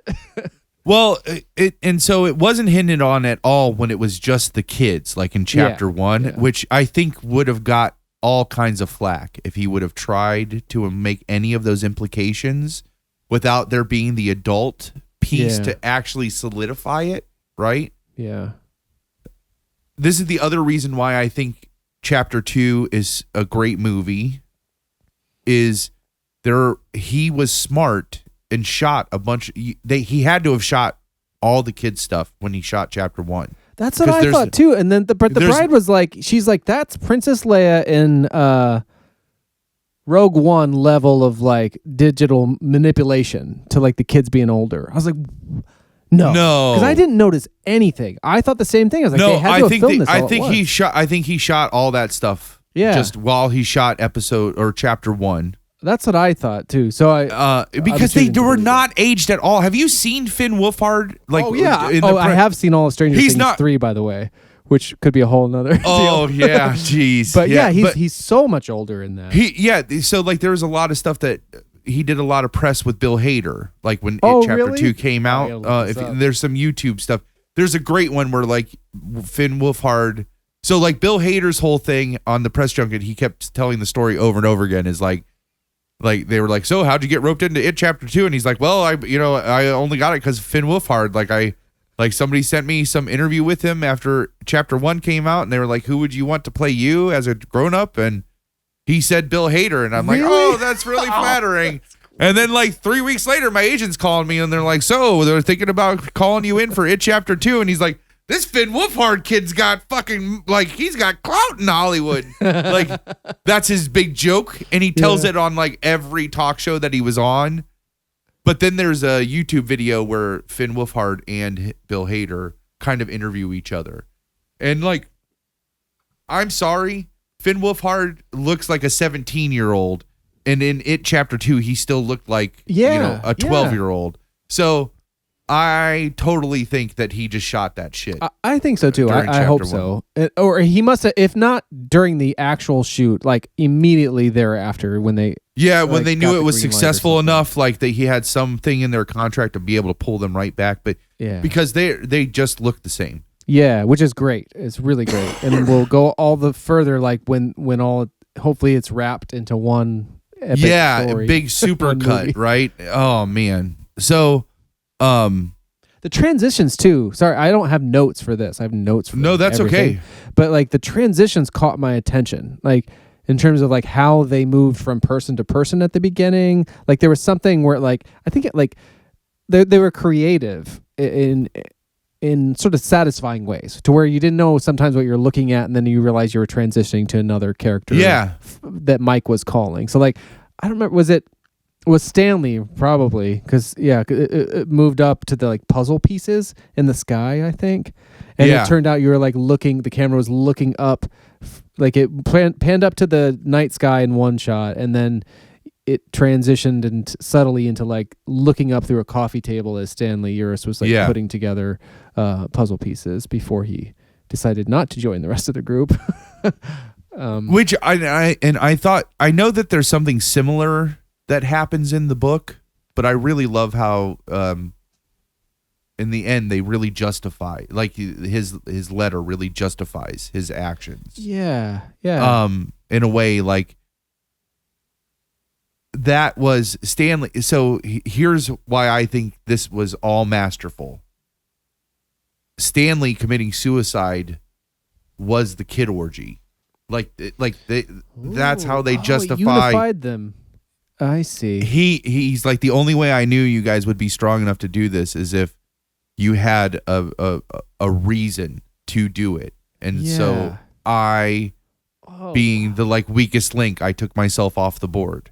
And so he did it as a sacrifice to bring them as a like catalyst to bring them all together. Oh, that's amazing. That's very like masterful, right? Yeah. Like just. Did you hear that somewhere else, or you come up with that on your own? No, I came up with that on my own. But he like you. So you see, Bill Denbrough gets the letter, right? Like and you see the flashback of Stanley Uris before he goes in the bathtub. Because in the book, he just like hangs up the phone and goes into the bathroom and commits suicide. Yeah. And in this, it's implied like he got that call and he made this conscious decision. Like he's like, this needs to happen. This is what the universe is telling me I need to do to be supportive for my friends. And so then he writes 6, because 7's a powerful number. He was the 7th one. Yeah. He writes 6 suicide notes, basically, because Mike calls him and he's like, did you get your mail today? And he's like, oh, no, I didn't. Because Mike had already, and he was holding his letter from Stanley. He's like, you should check your mail. And then the letter's there. And then Bill gets to read it. And that Stanley lays that all out. He's like, I knew that this needed to, like, you guys needed as much hope or something like that of success. And so you needed a way, and I would have been a weak link. So I just took myself off the board. And it's this implication, like, he knew that sacrifice would help give them power. Yeah. And that's beautiful. So, in my opinion, that was a way, because I always felt that in the book and the 90s miniseries, you really felt like Stanley was this forgotten character because he didn't have an adult presence other than this guy committing suicide. Like I remember that being the opening scene for the 90s miniseries, was because he scrawls it in blood, right? Like I forgot. Okay. And so like that's your introduction to Stanley Uris in the miniseries, and in the book when they go through all the adult characters, like he commits suicide like almost instantly. Like he gets up and hangs up the phone and goes and commits suicide. And so it's just, I think there might be allusions to that being a catalyst to bring them together, but not really. It's always like he did it because he was the weak one. Like he was the one that was always afraid, like the most afraid, right? Yeah. And I like how they did the Eddie stuff too, to where like he would often like Eddie would kind of Eddie would be the kind of weaker one, and he would beat himself up about it, and he'd be like, I can't go because I can't help you. Yeah. And I love that thing with Richie where he's like, who's the guy that like, destroyed a whatever giant clown? He's like, you have. He's like, you're braver than you think. It was like, I don't know. I like that too. But if you're just like juxtaposing Eddie then as the weak one who's stronger than he thinks he is, then Stanley, yeah, perhaps couldn't have made it. Yeah, Wisely exactly. And definitely not the Stanley from the book or the 90s miniseries, but like I feel like he really did because you also have the scene with Stanley as a kid at his bar mitzvah. Yeah, like which was a deleted scene. I looked at the Blu-ray I didn't rewatch the movie from 17 yet, but I did look at the Blu-ray and the deleted scene, and that is definitely from that same day. And like it's he stands up different. for himself. Yeah, and he stands up for himself, Yeah. and he like Yeah. and it gives this strength to the Stanley character. Like he's not just like he's a storytelling pawn in the book in the 90s miniseries. And in this, I really felt like they gave that character some justification, some reason for his actions, and some, again, a masterful stroke, because it muddies this idea of, well, then is it like straight suicide? Was he weak? If he knew this is what it took, maybe that was the strongest decision he could have made, like. Oh, nice. Yeah. I love this theory too about it taking the place of the dramatic element of them needing to reunify and bypassing the sex scene for it. How did you feel about, so we talked about some of the casting. I have to admit, I have a bit of a bias against James McAvoy and Jessica Chastain just as actors. Me too. I don't like them. Like, I'm not compelled by them. Yeah. I don't generally like them. I liked him, McAvoy, I guess, more in this than her. I would so love to have seen Amy Adams as adult Beverly. I think that would have been great, but I think that, so here's my take on it. Do you remember when chapter 1 came out, one of the biggest complaints that people had was like Mike got really shuffled to the back. He really didn't get his full story. Oh yeah, and his story got a little changed. Like it did get changed a lot. I feel like the director took that to heart, and even though James McAvoy and Jessica Chastain, when they were signed, were the two biggest names on that docket, right? Mm-hmm. But I don't think I did not see them as like standout leading characters. Even in the chapter 1, I feel like Bev was definitely the center of all those boys' attention. Yeah, it was not the case in this. There was that like one scene of that. Yeah, there was like that one scene where she kisses Bill, right? Mm-hmm. And I'm like, and they did not have sex, which that's another icky point of the book and the miniseries that I don't like, because he's in love with his wife in England, right? And she's in this terrible fucking relationship, and they both sleep with each other in the midst of all this fucking shit going down. Like this 3-day bender of them trying to kill this fucking insane interdimensional clown, right? Yeah. And they decide to have sex in the middle of it, which is just so fucking, it's so, they don't do that in this book. I like that they just kiss once, and you can see it in both of their eyes, because they are good actors, where it's just like, yeah, this isn't the thing that we were looking for. Yeah.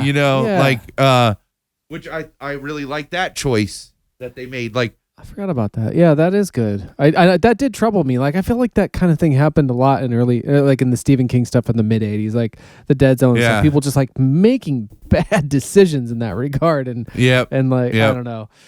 The Bride had a great, just like casting suggestion for that I thought would have been different. It's like, so she thought a great grown-up Beverly would be Fairuza Balk. Like, you have to see him. Like, it took me a second, but if you look at the young actress, who to me looks exactly like a young Amy Adams, who I don't also find especially compelling, but I like better than Jessica Chastain. Who's Fairuza? Ruining my chances of working with or being friends with those two actresses, whatever. Oh yeah, no, I can totally see there, her. Yeah, but I feel like Bev needs to be a little bit more classically beautiful for this. I don't know, to be like the center of this love triangle and whatnot. But I know why Jessica Chastain is off-putting for you and some people, and I don't think I saw any of those things. None of those things were ticks that stuck out to me. Yeah, she in doesn't this like movie. bother me. I just like it's just so flat for me. Like I just Yeah. don't really respond to her like I do. That fucking the others. fucking old lady scene, where That she was goes great. back to Yeah, her that was apartment. Man, so that was one of those scare. Like one of the times I jumped, that wasn't really a jump scare because you hear the like, and that sound's already been permeated in this movie. Like you hear that thumping sound multiple times. Yeah. From in different ways, in different forms that he's taken. So you hear that, and you don't know what's gonna come out, and it's fucking her as like a 10-foot tall naked fucking witch. That like, scared me. Yep, oh I my remember. gosh, that was so fucking scary. Oh, it was awesome.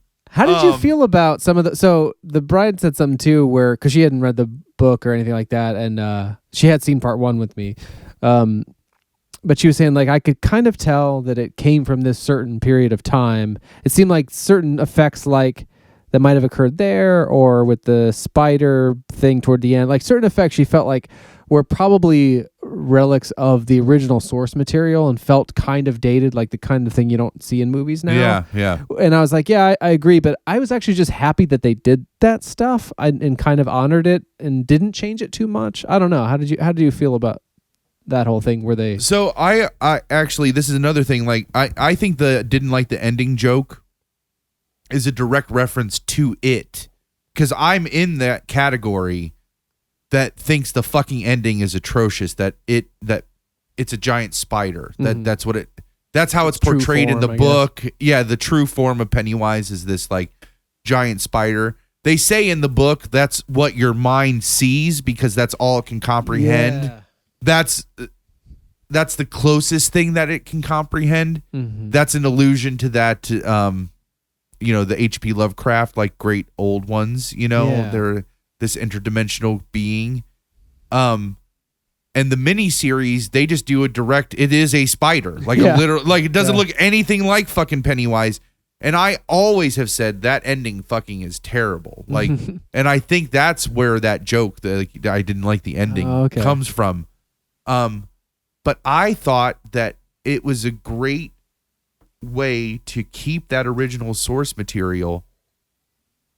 It looked like Pennywise with 8 legs. Like that. That's so smart. Like it's so, and you get to see, because his true form, his true actual form is the deadlights. That's Oh yeah. Oh, that's upsetting the way they show that. and it's like through his head, like you know it. Which implied like he doesn't actually eat you. You pass through him, his physical Right. form, and like, oh. And I forgot, like, so is that the same in the book where Bev saw that as a kid and so thus saw all of their deaths? Or is that No, something that adapted? I don't remember that being in the book. There's definitely this psychic thing happens in the book where they like are kind of connected. Yeah. And they regain that as adults. Like, Yeah, I thought that was a very clever thing about the book in general, because it seems to deal a bit with memory and the sort of purity of youth and the bonds you form there. Yeah. And then you kind of drift apart potentially as adults. But that whole remembering being a big part of it. It was both like as a story device useful in like people remembering things, but it's also kind of interesting to extrapolate to non-supernatural circumstances. I thought the choices that he made with all of that were smart. I like that they didn't involve his wife. Like they didn't bring Bill's wife back when like she's in her catatonic state. Yeah. They took out the whole Tom subplot, like her abusive husband. I even thought they did a great job with bringing Henry Bowers back, like that. Like he was in it, like in the book, he felt like this burden that King just kept like once he brought him into the story, I did feel like he just like every time it would start to go towards the loser's way, he'd be like, you would get used to it in the book. You'd be like, well, Henry Bowers is going to show up right here, or Tom's going to show up right here because things are going too good for them as adults. Mm-hmm.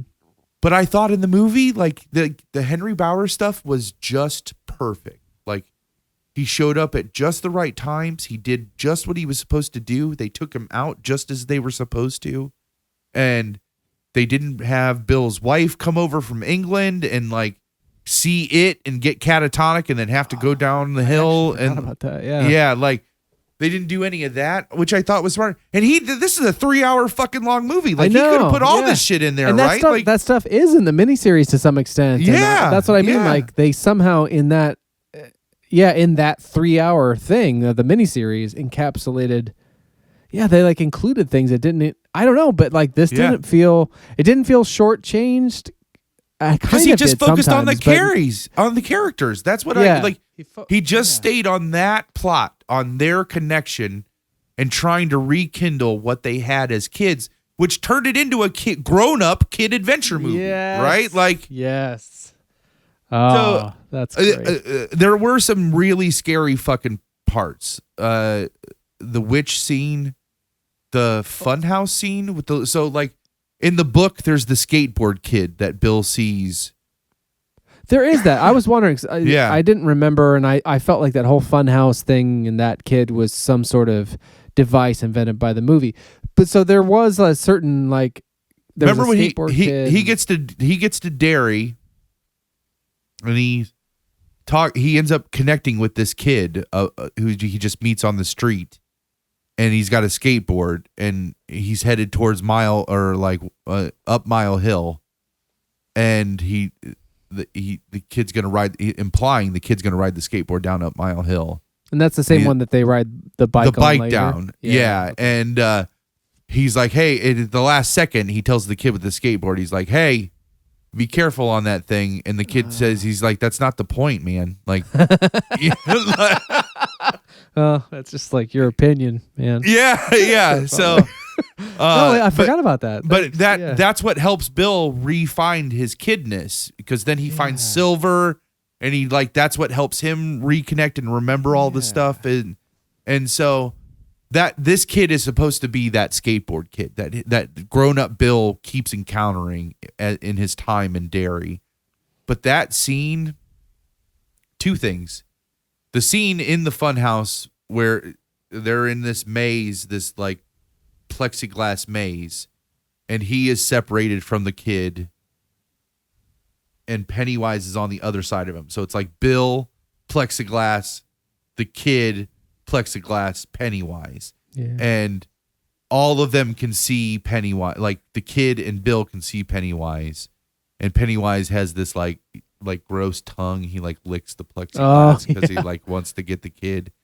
And the whole point is like he's gonna kill this kid in front of Bill to like essentially send a warning. Which he also does in the book. He sends all of them warnings as adults, like leave. Yeah. You know? Which that takes time to do, which I think is important that they did that, where they were all separate and it had their encounters. But obviously that's going to contribute to a 3-hour movie. But I'm so glad that they honored that and included that. And that's the piece that I think he was like, this is what we take from the grown-up portion of the book. Like, we'll leave out this other shit because I need this, and I need them to all have their own half hour. Mm-hmm. You know, like that, and that's to get convinced, really. Yeah. And so that was another really scary, that did get my anxiety up a little bit, just because that was, what's going to happen. I just had in the last couple days, because I've been thinking about this conversation and like what we might talk about, and I was thinking about what scenes scared me from the movie, and that was one of them. The witch scene was the other one that really got me anxious. They weren't just jump scares. And I was thinking about this scene, and I'm like, so that kid just gets abducted. Like, he's a weird guy that he sees outside of his house and scares. That kid probably talked Bill, to his parents. Who's like yelling, Bill, don't go near that. Yeah, that great. Yeah, that's terrifying. And then the kid tells him he's going to the fair later, and then this guy shows up at the fair. Yeah. They both see them go in, like all these fucking people see him go into the fun house and then see him running out of the fun house in a town that has all these people disappearing already. Like, how did he not get picked up? Right. You know, like, in this modern day and age, like that was the one suspension of disbelief 3 days ago after a month later of seeing this movie that I'm just like, wait a second. There's no fucking way that a security camera didn't pick him up with the interacting with this kid in that funhouse, and he was instantly in the jail. I wonder too if the writers saw Us, the movie Us, and we're like, should we change this? Because there is that's where the switch happens, right? In Us, like that, a kind of a funhouse, Hall of Mirrors type deal where, it's like a carnival and the kid goes in, one kid goes in, and their tethered comes out. No, but I mean, it's Pennywise though. That's the big separation. Yeah, no. It's just, it feels similar. Like there's a similar scene in some ways in the Hall of Mirrors or something carnival-esque in Stranger Things. It reminds me of the Dragon. It's a kind of a so that's a lot of our people our age are making all this shit. So Tango maybe Cash. Tango and Cash. Maybe Tango and Cash has a like Hall of Mirrors thing. That's awesome. At the end, oh god, that movie's great. I think that's a trope. If you're gonna have a carnival in some movie or show or whatever, you go to the fun house, which I can only think of like.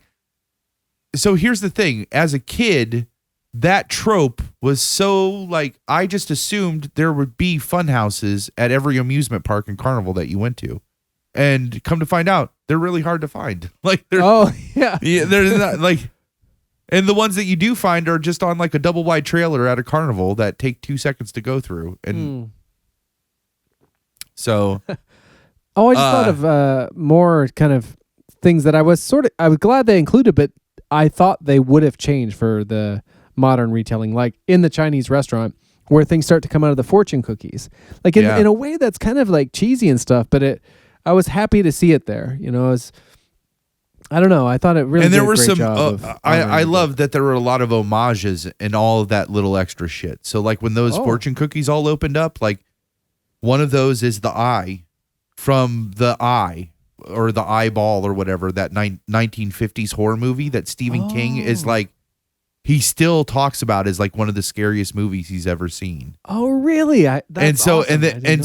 In the book Eddie sees that movie because it's in this, like, it takes place when Stephen King, in the book, it's when Stephen King was that age. Yeah. That's how he writes it. And so Eddie had just seen the eye, and that's how Pennywise came to him when he was a kid and tried to kill him, was as an eye. Because you know how they all had their run-in with Pennywise? That's what kind of draws them together a little bit. And that was Eddie's. He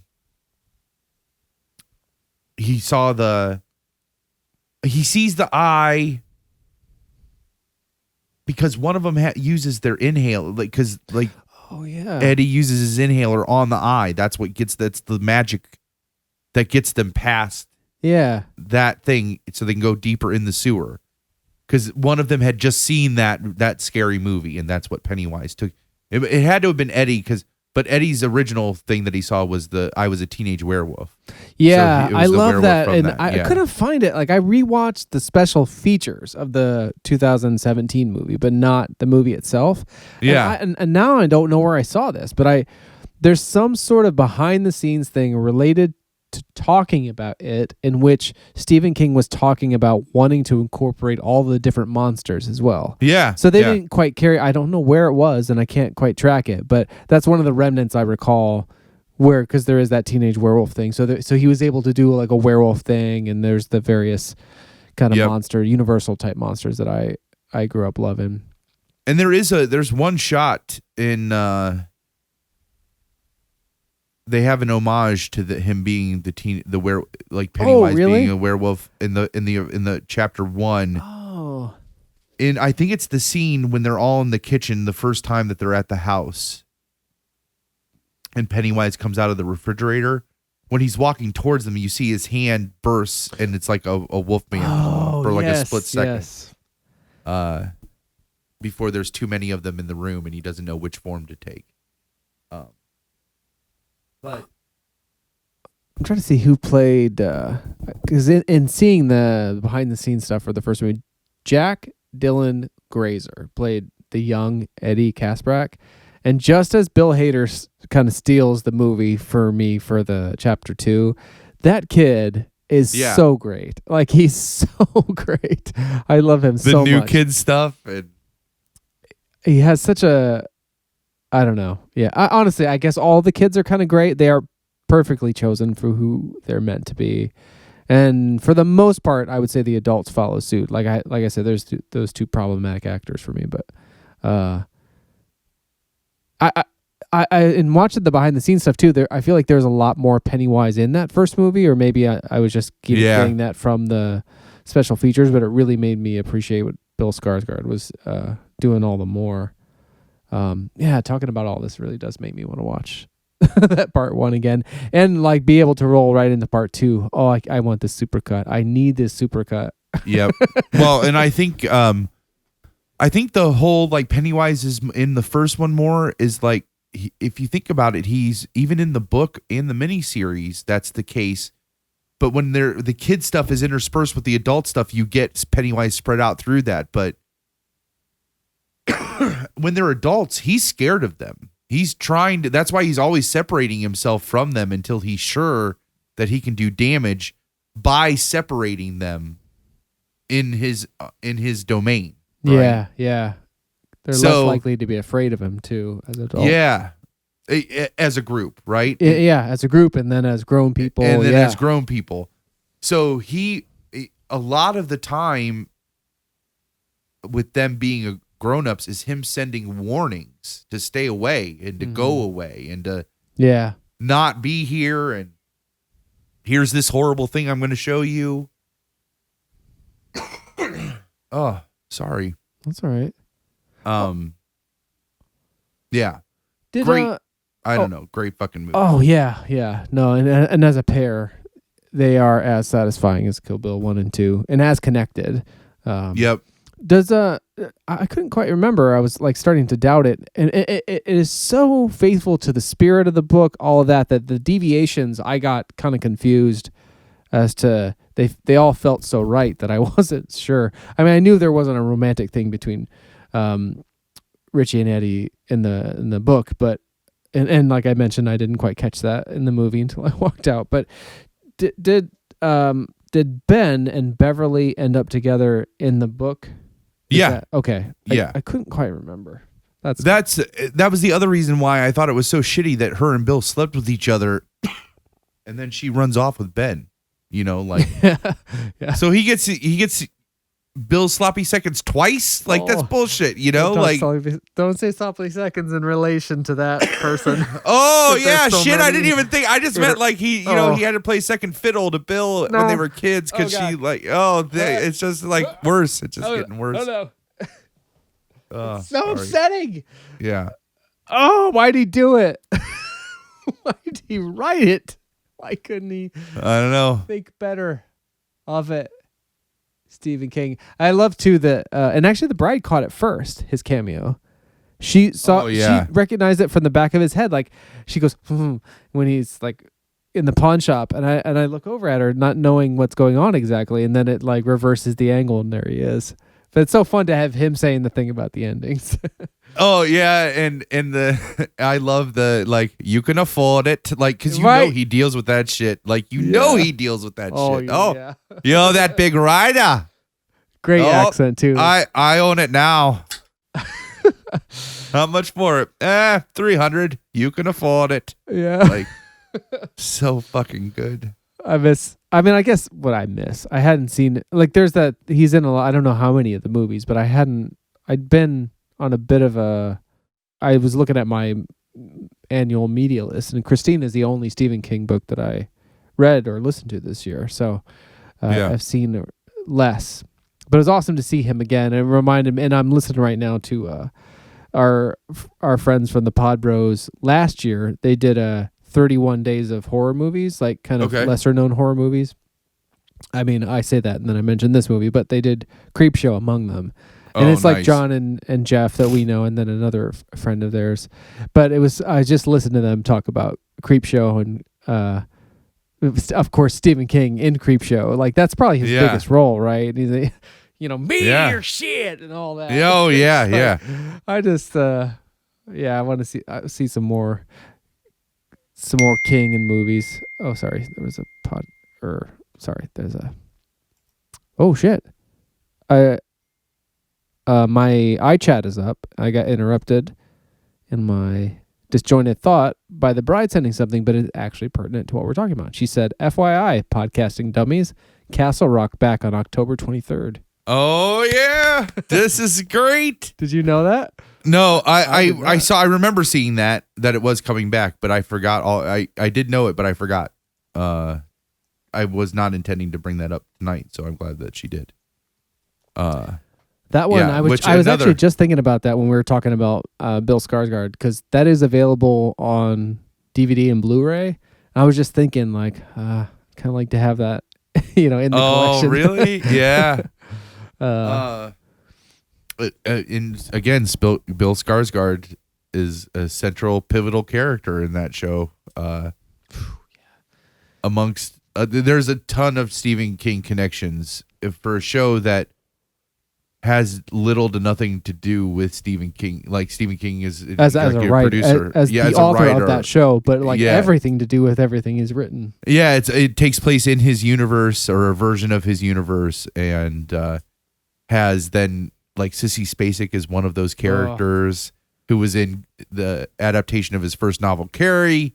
So it's like this arc for her where she's in the first thing that was adapted, and then in this thing that now is being adapted for him, and she is like as Dave would say, a tour de force performance in that show, in season 1 of that show. It's so she is as Skarsgård.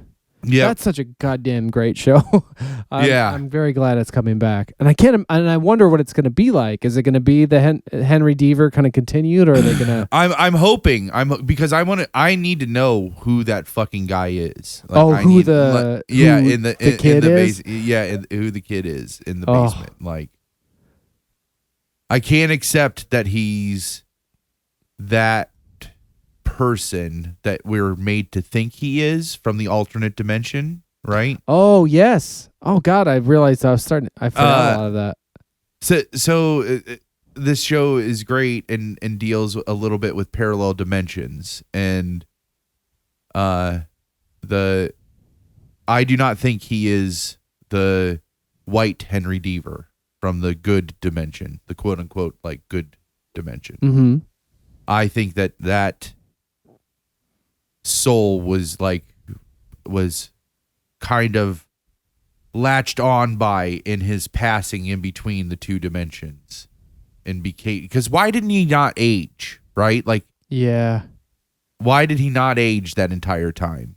And so, yeah. Or are they going to get in more to Jackie Torrance's story?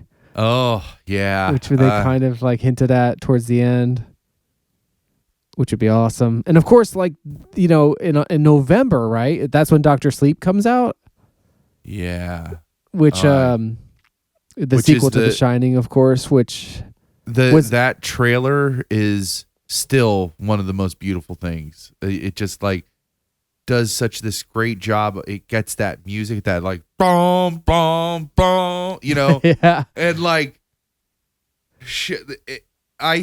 So if you haven't seen the trailer, you should really go see the trailer for Dr. Sleep, the teaser for it. It stars Ewan McGregor as the grown-up Danny Torrance. And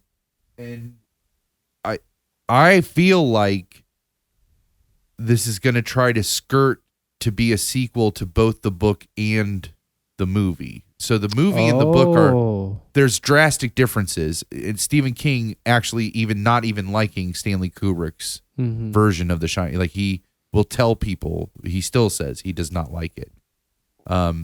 I think I read or heard that Larry, I think, told me that he heard in an interview with Stephen King that the reason he didn't like The Shining was because Kubrick had Nicholson be crazy from the first frame. Yeah, and whether or not he was acting crazy, he just has that glint. You know what's coming. And in the book, it's a constant struggle with him not like, and he kind of embraces the crazy. I think that's what he means. Yeah, like Jack Nicholson's Jack Torrance embraces that, like he likes that crazy from the get-go.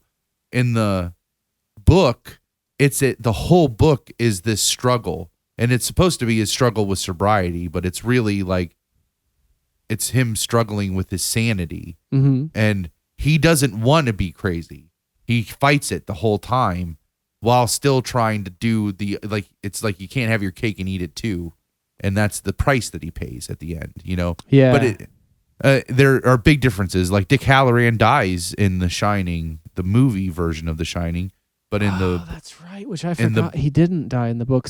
In the book, he doesn't die. That was one of the only. That was and the in only. Dr. Sleep, he's a character. Like he helps Danny come to terms with it. So I don't want to spoil too much of Dr. Sleep, because I know you are nowhere near that. Well, I actually did read that one. So the way that because you like you like The Shining so much. That's why you went through. Yeah, that, I right? can't remember why I reached for The Shining. I'm not super sure. Like I did see that because as an 18-year-old sort of film enthusiast, I was going through Kubrick's films, maybe a little bit later too, like revisiting. And I'm not sure what in say 2013-ish drew me to The Shining. It might have possibly been the fact that there was a sequel. I'm not sure. Yeah. I might have started with Dr. Sleep, honestly. I'm not because I feel like I was starting to make this commute. I had listened to some things that had been recommended to me, I think by one half of what became The Fighter and the Kid, Brian Callen, who is the comedian, again, to bring it around to comedians. But he's like this sort of intellectual comedian that wants to be a fighter or whatever. I like him a lot. I don't mean to diminish him. He's great. But he recommended on his old solo podcast that you listen to certain audiobooks because of Audible ads. Yeah. And one of them was Blood Meridian, which we've talked about endlessly with Pumps. Oh, yeah. Who probably heard something similar with like Joe Rogan or whatever. Maybe. I don't know. I'd be curious to know where you heard of that. And that is a beautiful, beautiful audiobook. It is incredibly just like rich in the language, and it's just like haunting. And for me, that was really helping me like write songs. I was writing down stuff from like that audiobook. Then I listened to another one they recommended, The Graveyard Book by Neil Gaiman. I never listened. So awesome. He reads that. He does. Yeah, he reads it. I wrote down so much from that book that I actually have a song called Graveyard, which is most inspired by that, but also a bit from Blood Meridian and The Shining. So I think after Graveyard, I read Dr. Sleep because I was kind of in this mode of wanting to listen to horror books. And that's what actually led me to start doing the chronology that I had only gotten barely into when you came to visit, and then really solidified my interest. Well, then I'm glad that I'm not spoiling the book because that's... No, yeah, I know that one. That's a great... Kinda. So it's a great thing that in the book, at the beginning of Dr. Sleep, like Danny Torrance is really struggling in his adolescence with these powers, with the shine, because he keeps seeing, like, he sees a dead woman essentially in their apartment that he's living in and she doesn't know what to do. So she calls in Dick Halloran in these moments in their life. And Dick Halloran shows up and tells him the story about his grandfather, who was an awful person. Oh, and I'm thinking the wrong thing. Because there's a Dick Halloran connection to The Shining, right? With that all. There's a Dick Halloran. Sorry, excuse me. Yeah, the black spot. He was the cook. Dickie Halloran was the fry cook at the black spot. Sorry. Yeah. Yes. Thank you. Yeah. Yeah. So, he would come. He's the one who kind of helped Danny Torrance. Like, this is how you deal with this, and this is what you do, and gotta go into this mind. Yep, and you essentially have to like force these people on, and so that they don't bother you anymore. Mm-hmm. And that's the whole point of that's where the title Dr. Sleep comes from, because then in his adult life, he ends up becoming an alcoholic to deal with these problems. He becomes an alcoholic. And I feel the whole book is about sobriety. Dr. Sleep is all about, I think The Shining is about alcoholism, and then Dr. Sleep is about overcoming that and being sober and like being an alcoholic while you're sober, you know, like, because Stephen King has had to do that for so long in his life now. Like, I think that there's a lot of like his AA experiences and because he's a huge proponent of AA, and it really attributes a lot of his success of being sober with them. So, all that's pulled into Dr. Sleep. But ultimately, that's what Danny Torrance does. He got so good at moving those spirits on he helps people in a nursing home like move on like to the next plane. So they totally bypass that like spirit, like to just go right into. So he's quote unquote Dr. Sleep. Like, he just helps these people move on, and that in one of those moments, that's how he connects with the girl. He can see her. And I am so excited for this. I'm so excited for Ewan McGregor. It looks like a totally different kind of movie than it or any of the other adaptations that have been happening recently with his work. It looks more artistic and more I think adult too, right? Like, it's not about kids. It's about It's about this grown man who obviously, like, we're referencing some things he experienced as a kid, but I don't remember enough about that book, I'm realizing. So I think I'll be surprised by certain things that happen. Like, it's a bit of a remembering. Like, the trailer is so good because there's like 5 to 7 shots that look like they're just direct lifts from The Shining. And of course, I thought they were. and come to find out, they're not. They reshot all that stuff. The only shot that they did borrow was the shot of the blood coming out of the elevator. Yeah. Like that. That is the original shot. But the rest, like the stuff on the 3-wheeler, the big wheel and the carpet and all that, like that.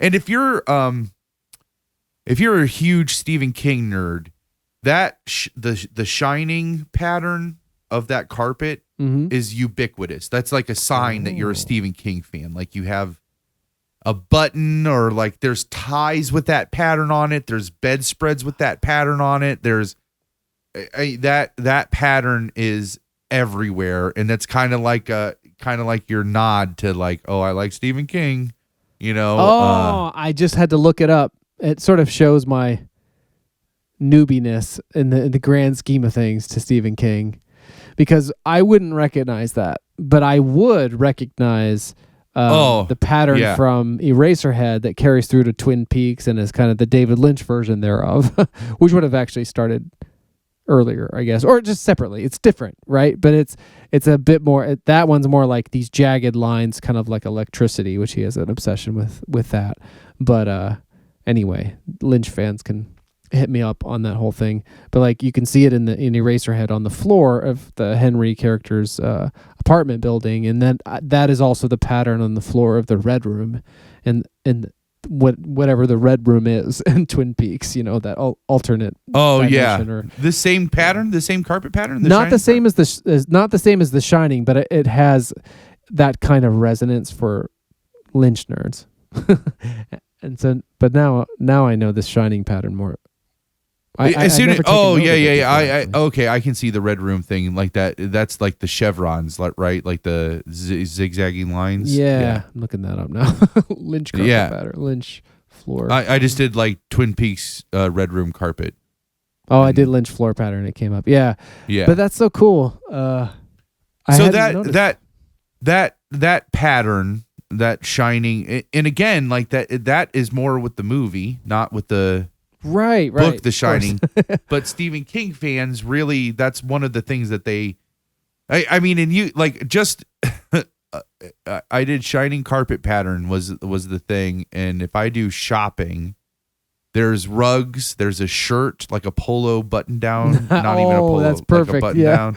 Yeah. There's a bedspread. Oh, There's yeah. like an Overlook Hotel rug, like welcome to the Overlook Hotel rug.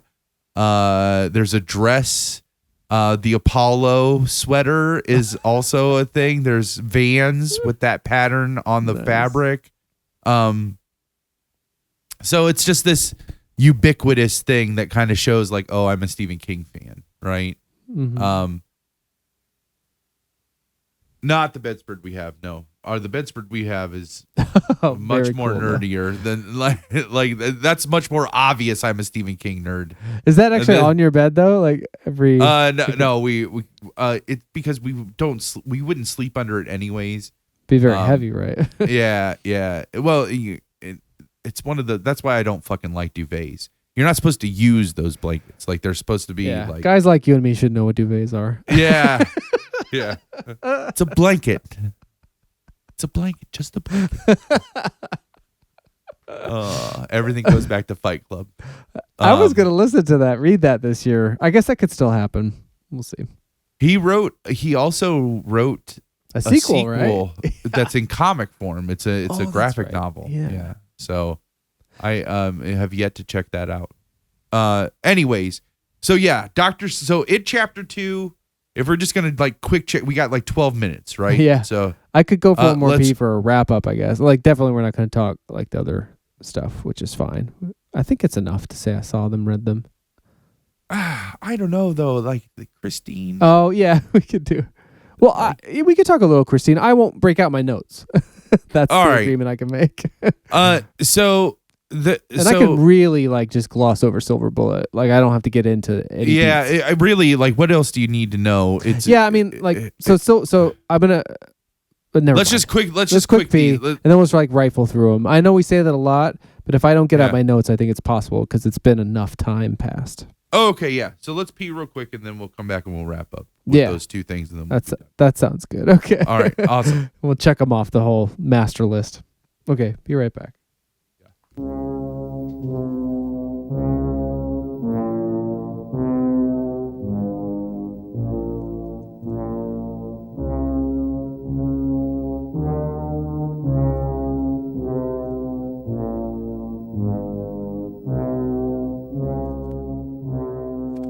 All right, so it chapter 2, good. Go see it. Go to audibletrial.com/LWSD. Download the Steven Weber reading of that. Listen to the Glorious. actual book, just as fucking good. Go rent, or it might even be available on some streaming service. The miniseries, if you want to just dive into this It universe. Yeah. The miniseries is worth checking out too. If anything, for Tim Curry's performance as Pennywise, but like Dave, I can't give it a stamp of approval. I watched it as an adult too, and it is too dated for me. It is almost silly to know how good the book is, but they tried. It is a faithful adaptation of the book. Like, Yeah. and it's amazing what they could get away with on primetime television. Great in- cast too, like John in the Ritter. 90s, and, yeah. Yeah. Oh, an amazing cast. There's a nice commentary for it too. So I saw it on Blu-ray, and I had Palmer's disclaimer that it was going to be kind of extra cheesy and stuff. So I was prepared for that and just basically just overlooked it. But what was really nice in the commentaries, you learn that like they really felt it was important. Like John Ritter in particular wanted to do that thing about how Ben lost the weight, and they all became really close friends. It was very, very endearing to know that was their experience. So a That's lot awesome. of it out there to be enjoyed. Yeah, who the Walton, the kid from the Waltons is Bill Denbrough. like, Yes, grown up. yeah, John Boy John Boy. with Yeah, a ponytail, which I guess was With a very important ponytail. to him to have that ponytail. yeah, yeah. And Harry Well, they're Anderson kind of and- like yuppies, right? Like they're supposed to be like kind of like yuppies, like him Yeah. and Harry Anderson. yeah. And, I have such affection for the whole thing. yeah. So, yeah, I definitely check that one out, too. mostly for Tim Curry's performance. Like all of the performances are good. It's just as a collective whole, I don't think it wraps up well because they are too faithful to the book. So, all right, check.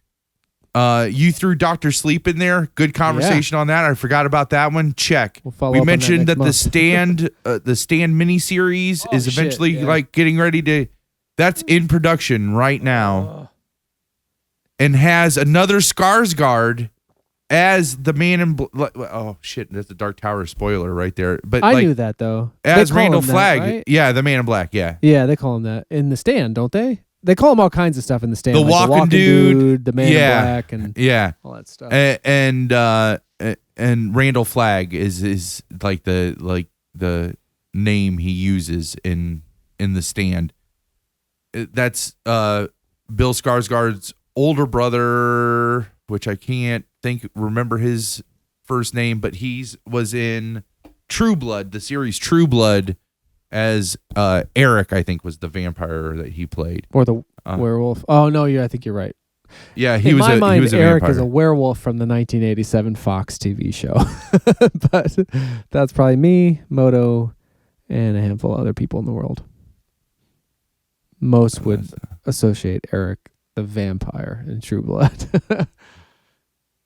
Eric Northman was Alexander Skarsgård. Yes. Is his name. He also is in Altered Carbon, I think, which Twinkie is a fan of. It's like a sci-fi noir in the vein of Blade Runner type show on Netflix, I think.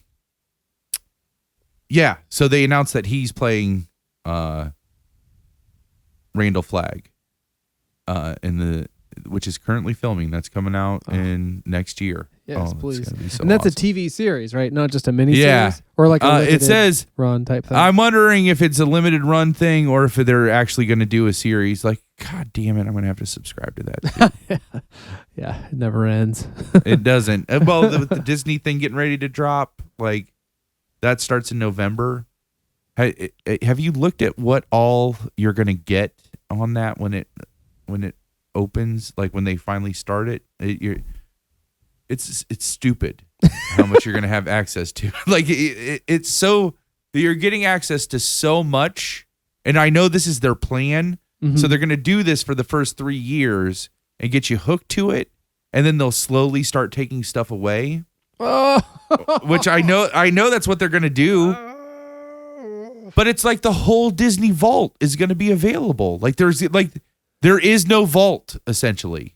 Well, there was a different word they used to use, moratorium or something. I can't remember what it was, but it was moratorium like, is where they just don't make it anymore. That's like an industry term where they're just not like it's on moratorium. They don't make that. They don't make any more physical copies of that. Exactly. So like Disney was, I don't want to say the first, but they were the first I was aware of to pull this heinous thing. Yeah. And that was back when you could actually, but you could like circumvent it by just getting on making sure if that was an important thing for you to collect the fucking Disney animated movies or whatever in that library case, it got them before they pulled them away. And that was part of the marketing and it was bright. Yep.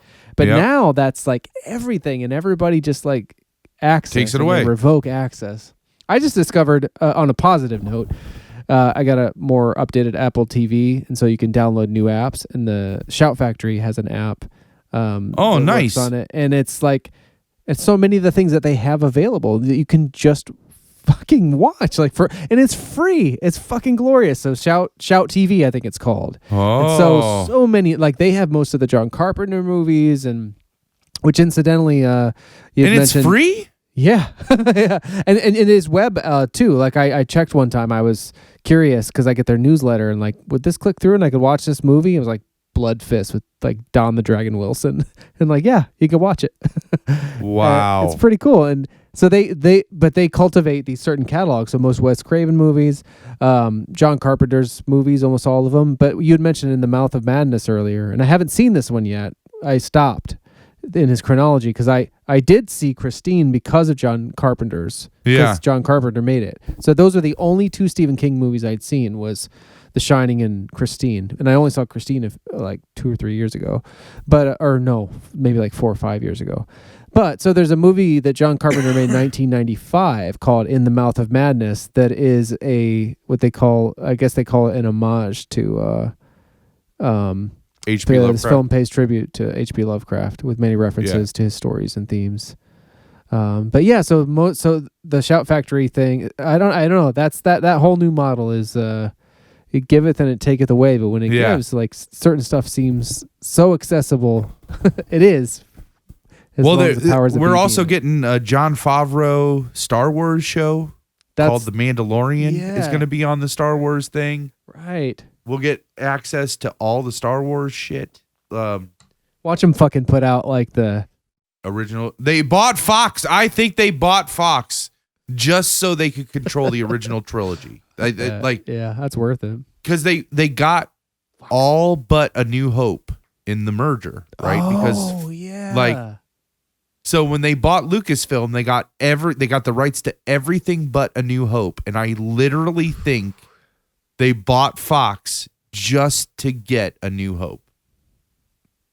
And then Fox, in a brilliant move at the last second, was like, "Listen, if you're gonna buy us, you're buying all of us. Like, you don't just get to cherry pick." And they just started throwing all this other shit in there, and they're like, "You got to buy this, this, this, this, this." So it's all Fox and all of Disney. Look at him go. We were going to talk King. He's like, "I'm lost in this now. This is troubling me. I'm going to have to buy another service, but I'm going to get all these things." You telling me they're going to include like Only the Strong, directed by Sheldon Littich? Maybe. Mark Dacascos about capoeira. Oh my God! This might mean that Rapid Fire gets Brandon Lee's movie gets a streaming. Okay, now I'm on board. Fuck Star Wars. Rapid Fire. No. Rapid Fire. Cut that out. What companies is? I mean, all of Marvel, all the Marvel Cinematic Universe, all of Star Wars. Anything that's Star Wars associated is going to be on there. Anything Disney associated is going to be on there. Anything Fox now in the Fox movie category is going to be on there. Anything that's on Hulu will be on there. Holy shit! You know what I mean? Like, yeah, anything that's Miramax, anything part of it. Yeah, they fucking own them. Anything that's Pixar, like that's right. Yeah. Wow. So. Oh wow. Yeah. I've heard that whole business is like that years ago. Like the whole thing was about library titles. You know, even back in the DVD heyday and stuff, it was all about the library. And man, that could not be more true than now when the whole thing is like access to this or that title. Shit. So this happens next month? Is that November? Yeah. Wow. I think. So we'll see. We'll see if it comes to fruition. Anyways, so check on Dr. Sleep. We just talked about The Stand, which led us to that big fucking conversation about Disney. See, they even own us. They even own our conversations. Yeah. So, I'm trying to think. Did you want to try to touch on these other two? I'm okay for time because it's an hour earlier here for me. But, we were just talking about how I need to get up. We need to get up early because we have a concert tomorrow in Columbus. Oh, that's right. Yeah, you're going to see the Black Keys, right? Black Keys and Modest Mouse are on the same ticket. It's the Let's Rock tour, which is the name of the new Black Keys album. So we need to try to get in at 6:30 into work so that way we can leave at 3, and then. Oh, we can't be getting into whole new. I mean, no. Well, here's what's going to happen. Regardless, is I'm going to go order a pizza and eat that pizza because it's Tuesday pizza day. So. Oh, today is Tuesday. Yeah, instead of Wednesday. See, they're changing all kinds of shit up with this. Like, maybe like YouTube fucking us is like all like. Ooh. Sorry. You that's keep like hitting that mic, man. Like I whapped it with that earphone. That's okay. I feel like I'm breathing through a straw and I keep hacking. So. I don't know what we want to do about. We may just like put a moratorium on Christine and CYCLE of the Werewolf. I mean, we're going to be excited to talk about other things soon. We'll see how it goes. But let's just. Okay, so like Oh no. The He's book, like, I gotta get up early, but let's get it. the book Christine is great. It's one of those. It's that early portion of his career where he's still trying to find his like voice as a novelist and like get his shtick, but it's a great ghost story. That I feel like it like, you know, Firestarter is this psychic thing. Carrie was this psychic thing. Dead Zone was this psychic thing. Salem's Lot was vampires, right? Yeah. And like now, this is like a true ghost story. Instead of a haunted house, it's a haunted car. Exactly. Right? On the book jacket for like the 1982, I got a book club version, so it's a little smaller. But it says on the back flap, in Christine, Stephen King has returned to the full-fledged novel of supernatural horror for the first time since The Shining. That's what this says. Anyway. Yeah. So, A haunted car, then shortly followed by a haunted town in it, as we talked about. Yeah. I liked in the book how the obsession, it was the obsession that he had with the car. You know, like, I feel like in the movie adaptation, they were trying to make the implication that the car was just cursed from the beginning, you know. Oh, like, I could see that, yeah. Because it's like on the assembly line. Yeah. Like the car was just cursed from the very beginning. And the movie doesn't, like, the book gets to the point that the guy who is the goat, you find out he obsessed about that car so much and literally, like, it's implied, like, sacrificed his child for the love of that car. Yeah. And that's what bound him to it, so that when he died, so then he gets, this kid gets obsessed with the same car, and he draws that energy to the point that he actually, the ghost of the original man, is driving the car, right? Like you actually see him in physical form running the car again, right? Yeah. And they don't do any of that in the movie. Like there's none of that like campy ghost stuff in the movie. It's all about the obsession, right? Like that actually reminds me a little bit of it in the grown up like Henry Bauer stuff, where there's the ghost of his buddy, or like not ghost, but like the corpse of his buddy in the passenger seat or whatever. That seems like the LeBay of Christine, like a kind of a visualization you don't see in the movie, the John Carpenter movie. Yeah, no, it's always the kid. Like he's being possessed by the car, and in the book you find out no, the car is possessed by an evil man who is using this kid to his own means. Shitters, who's angry at the shitters of the world. Who's angry at the shitters of the world? Yeah. I had seen, so I think at first the experience of the book suffered from my familiarity with the film.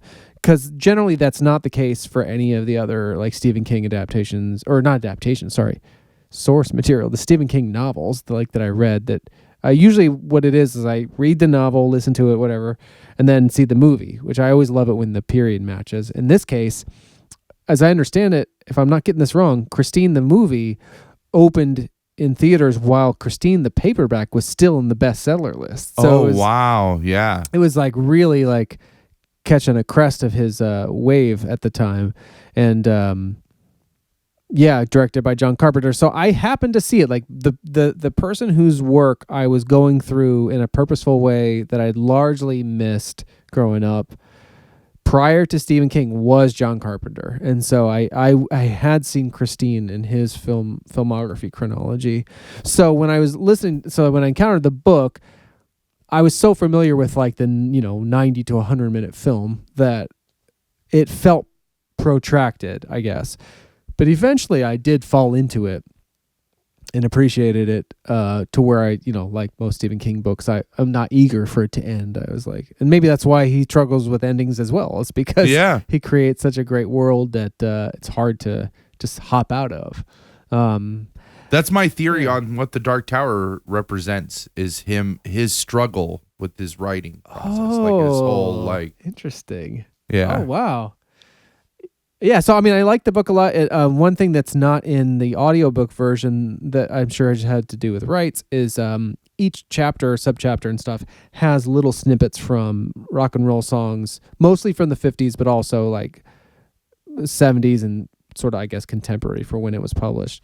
Little snippets from lyrics and stuff. Yeah. That they make good use of that idea in the movie, where I'm trying to remember, it was like Keep on Knocking or whatever. They play like 50 songs that is as though the car is speaking in the movie. Yeah. But yeah, I mean, I liked the movie when I saw it an awful lot. And it's so funny, like the guy in it that plays Arnie, Keith Gordon, he directed one of my favorite, I guess it's like a drama romance called Waking the Dead in 2000. And he's I think he directs a lot of television now. But so the commentary for it on Blu-ray and in DVD is John Carpenter's all enthralled with the fact that this guy's now a director. And so he keeps kind of talking to him reverently as such, because I think it was around the time that he was breaking as a director, and John Carpenter had kind of retired. And that kid, because he's you see him in 80s things. Like he was like kind of a heartthrob-y kind of actor in the 80s, because he's in Legend of Billie Jean too. Arnie is the dorky kid from Christine. Yeah. Oh, and it's hard for me to picture character? him as a heartthrob. But hang on. That makes me want to watch The Legend of Billie Jean, because I thought for a minute you were talking about Dennis, who's the football player, Dean Stockwell. I'll find it real quick. I got it up here. John Stockwell, who plays Dennis Gilder, who is Cougar and Top Gun. Oh yeah, Maverick's wingman before he checks out early in the movie. Which, just incidentally, for listeners who might be familiar with our early run, the origin of the phrase "Don't talk shit about Top Gun" that comes from my going to the bride's cousin's backyard cinema when they talked about how they didn't like that movie at one of them.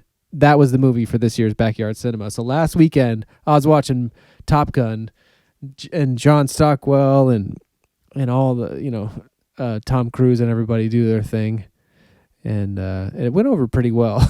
Anyway, but John Stockwell is also a director now too. So or was then too. Like when this DVD came out, he directed Crazy Beautiful, which is a movie with Kirsten Dunst that I like. She's super hot in that movie. It's fine that I can lust after her. She's my age. That's the same rule I have with Natalie Portman. Yes, exactly. It's fine. It's fine for us then, and it's fine for us now because we are her contemporaries. Anyway, but it's sort of interesting that those two cast members went on to become directors.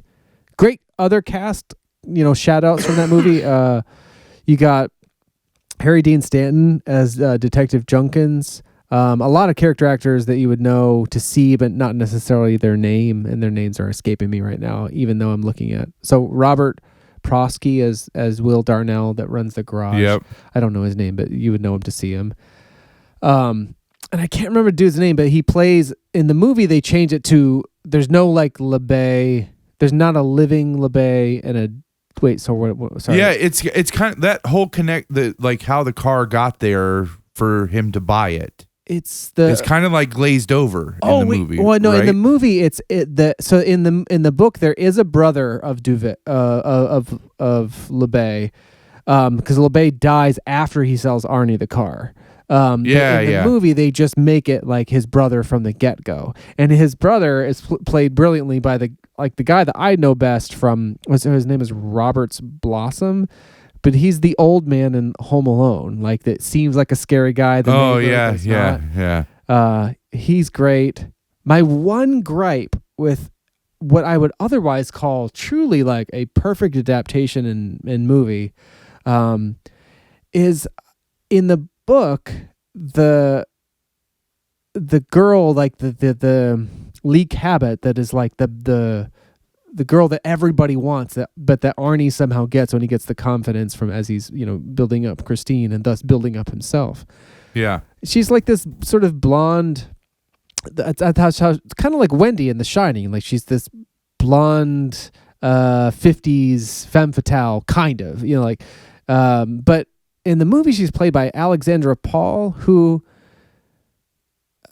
she just doesn't like. would be one thing if she wasn't also like the same cast has Kelly Preston as this like minor character. Well, Kelly Preston would have been a fucking perfect Lee Cabot as described in the book.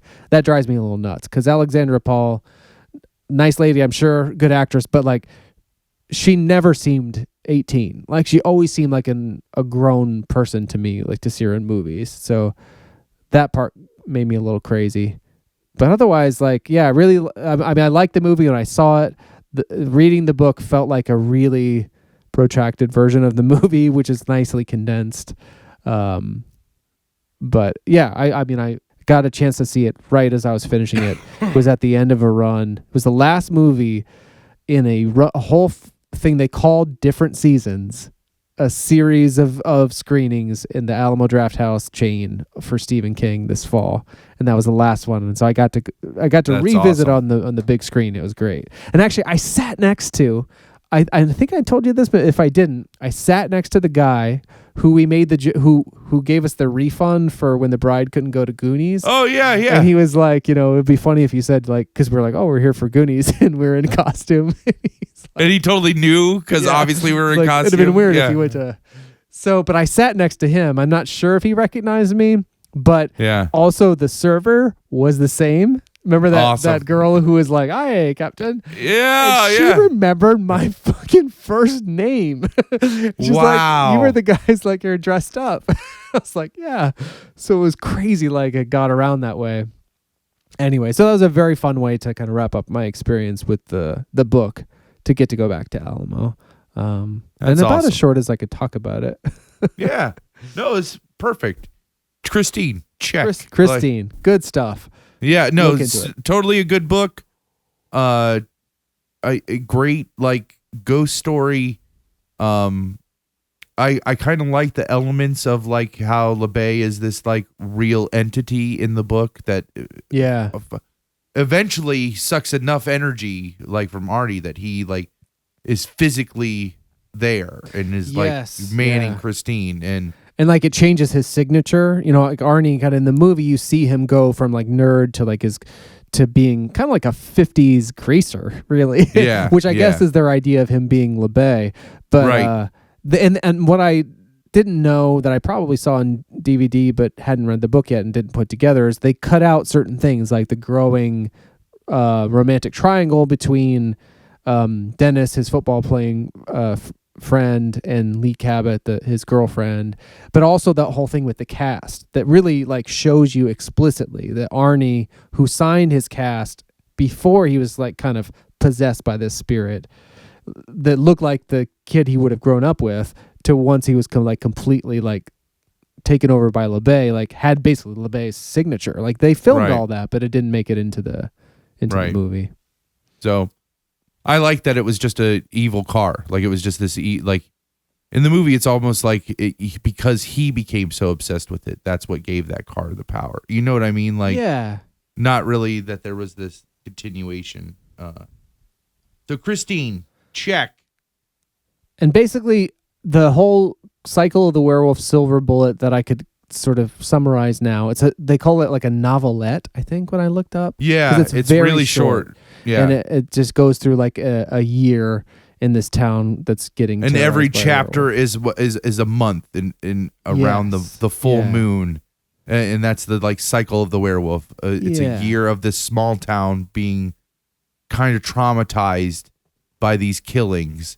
That's it. I remembered in the book, the main character from the movie is referenced in the book, but it's not so much about him. It's the town, right? It's it takes a minute for them to get around to the kid, but he does reoccur, like the Corey Haim character in Silver Bullet, the movie adaptation. They do a nice job of like, because the novelette, as they call it, it's illustrated by Bernie Wrightson. Do you have the edition that also has the screenplay alongside? No, fuck, I need that. Oh no, there's a paperback version of that it's titled Silver Bullet. I must have that. And it has a new foreword by Stephen King in it. I guess it's new. Okay, it's not new. There is something new. It was new at the time for that. But it's only But like it had- the one I have is only like 130 pages. So like it's super short. It's like a kid's So book. they have a version like that, but then alongside the book, they have the script broken up for the movie. That's because Stephen King wrote the script for the movie. Yeah. So they have the script pages interjected then with the act, so you can compare them. Oh man. I think. I'm so into that. I will. Yeah, I will I'll see if I seek can that out. find a. Let me talk on Silver Bullet a little bit, and let me Oh, see sure. what I can find. So I as a kid, I loved werewolves, like from the Lon Chaney werewolf movies that I saw on like WOIO, Frank and Drac, midnight matinee type stuff. To at the same time, there was a popular TV show that I referenced earlier called Werewolf that was like a primetime show on Fox that starred John J. York. And was kind of like it was kind of like the Incredible Hulk series with a werewolf, and developed by a guy called Frank Lupo. But so I truly that was my favorite thing as a kid, probably next to Frankenstein. And so the fact that I didn't see this movie that's like kind of from the point of view of a young kid, it baffles me to this day. But it's funny, in the Wikipedia article they mentioned like that it suffered at the box office from possibly a bad poster and campaign. I think that might be true for me too. That I didn't see it because it just didn't look appealing, or maybe it was maybe rated R and I couldn't. Also, for me as a kid at that age, I knew Gary Busey as Buddy Holly, and so to see him as this kind of like who in that movie, like he is like rail thin to look like Buddy Holly, but in the Silver Bullet, he actually plays this uncle character who is like probably an alcoholic and he's called to the Busey carpet before he's Busey before he's Busey. That's that was the thing I wanted to make sure I touched on too. Like, definitely like before he was like blonde haired like Lethal Weapon Busey. Yeah, before he was known for being that. Yeah, before he was known for being Busey. Like I feel like all those guys like De Niro. We've talked about this too. Like De Niro, Nicholson, like. All those actors got to a certain point where people just wanted them to be them in their movie. Yeah. Like, like I feel like Jack Nicholson like that is who he is in real life. Burt Reynolds was another person. Like I just imagine Burt Reynolds. That's just how he was in real life, like, and they somehow found a niche that they could get paid to be themselves and as their characters. And I think Gary Busey ultimately got that scene. Like, you remember when the Fire Stick came out? And he was like he was the spokesman for the Amazon Fire Stick, and like he's just being so like I love those commercials; they're amazing. But he's just like being himself, but like also you could see him some of his characters. Oh, he's such a nut! Like, and I remember but Pumps and Logan used to watch endlessly this movie Surviving the Game. Yeah. In which Busey has this improvised scene about his childhood and Prince Henry Stout that I won't get into here. But like, yeah, he became this whole other thing. And there was a TV show short-lived too called I'm With Busey, I think. There was like him. And I remember watching that like taped episodes in Columbus in like 2004 with Pumps and Logan. I remember Busey at some point cuts himself and he like kind of wipes his hand on the blood and then wipes it to his tongue. He's like, drinking your own blood is a paradigm of recycling. Anyway, he's a nut. And like you start to see that. Actually, I mean, honestly, even going back to Buddy Holly story, which he was nominated for an Oscar for, you can see you can see him kind of bursting out of that. And what it is though, too, that I would just say is like he's a force of nature. Like, and there's no false note. Like it's 100% truth, 100% like crazy, awesome. He's like, he's maybe more crazy than Nicolas Cage, more crazy and intense than Nicolas Cage, or definitely gives him a run. I totally will buy that. Totally buy that. Like, but I feel like he still was able to to be a character that wasn't him. In Silver Bullet. Yeah, like, but he brings a lot of that personality to it, to where he brings what would be potentially a kind of a stale role, a lot of vibrancy and realism just from his essential Business. But so I guess my general thing is like I really enjoyed the book and like a really short book with the Bernie Wrightson photos coming off, especially of Creepshow, and like in '83 I also have this edition of Frankenstein that came out Frankenstein, of course, my favorite book. And there was a version published by Marvel with an introduction by Stephen King that features illustrations by Bernie Wrightson. So Bernie Wrightson is like and Bernie Wrightson ultimately did the illustrated like deluxe edition of The Stand, and so I really like that partnership, and I think it was a big part of this project. It was before things like Twilight were for teens. This book seemed aimed at teenagers or kids, kind of. Yeah. Like it wasn't a big, doorstopper novel. Like it was very short. Not even a novella. They call it on the VHS art a novelette. Novelette. Anyway, but short stories, I fucking loved it. Like I wish I had seen it as a kid, because I would have loved it as a kid. I loved it as an adult. Everett McGill is in it, who's from Twin Peaks as well, but also was in that werewolf TV show I mentioned. He plays the priest who turns out to be the werewolf. Corey Haim's so great as the kid. Yep. He's got the silver bullet wheelchair. Oh, it's just a goddamn the delight. like sister narration, like, cause she narrates Yes, the movie, like she's, cause didn't the book have some kind of like diary element to it? Like it kind of felt like it was being told. I mean, by a certainly from person. that monthly thing, and it would be from a different person's point of view, it seemed, each time. Oh, okay. Like it would sort of switch, and you could put together the tapestry of the town through the different points of view. Like the one was like the lady who had this kind of sexual fantasy, but ultimately she was killed by the werewolf, like sort of. Oh, yeah. Anyway, but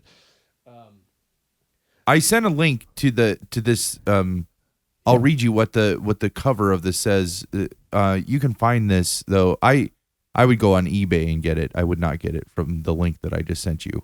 I see that's $40 for paperback. Yeah. Yeah.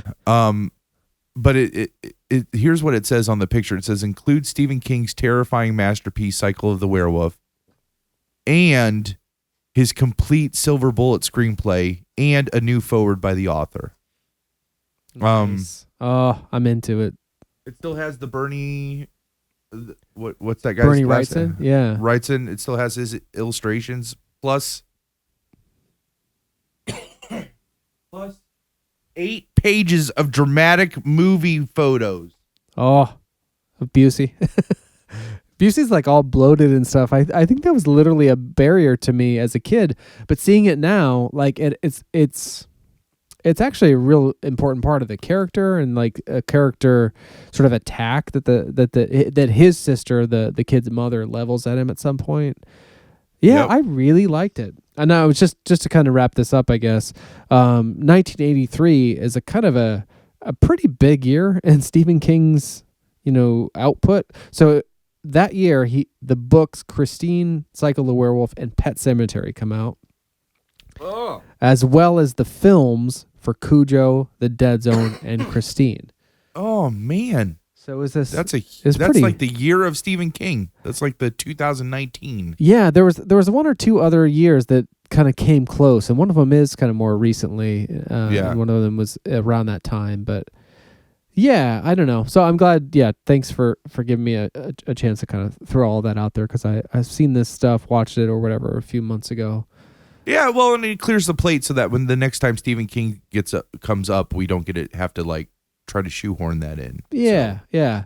And I'm not sure where I want to go as I look at the checklist. I'm a little torn, because I do love going in some kind of chronological order. And so for me, I did now skip over the Gunslinger, and coming up as the Talisman, which I looked up.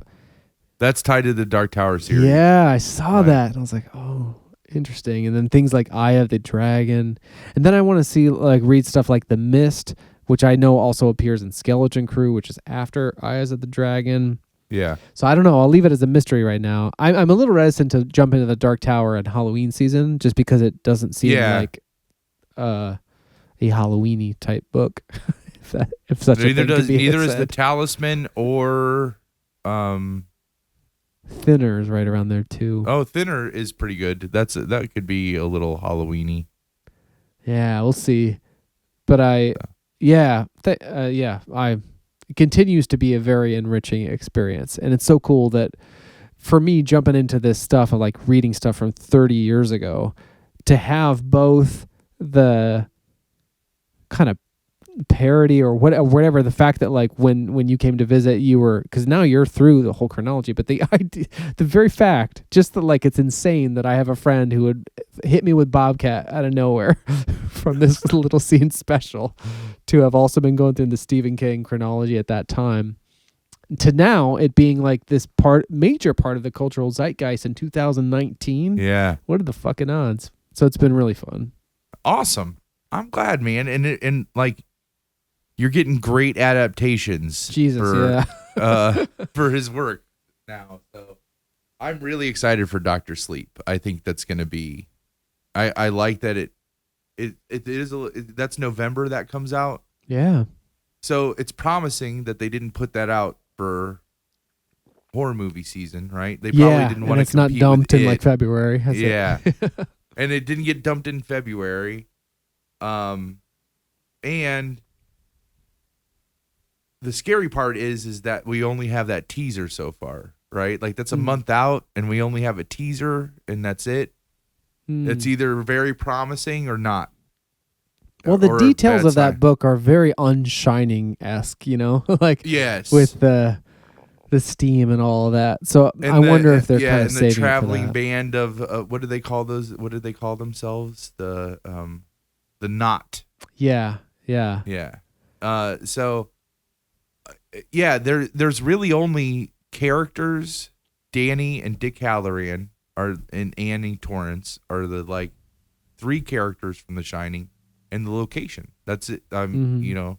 Yeah. That's so I wonder really if they're the ties just to The seizing Shining upon the that familiarity of that Yeah. and not wanting to complicate it with these new elements. So, it looked cool though, and I do especially like Ewan McGregor, so yeah, I'm looking forward to that part of it. Yep. So we'll definitely be back to talk about that, if not before. Absolutely. So we appreciate you guys sticking with us. Yeah, thanks for hanging out this whole time. Yeah. And no video. And we keep pushing the longwalkshortdrink.com. That exists nowhere right now, but it will at some point.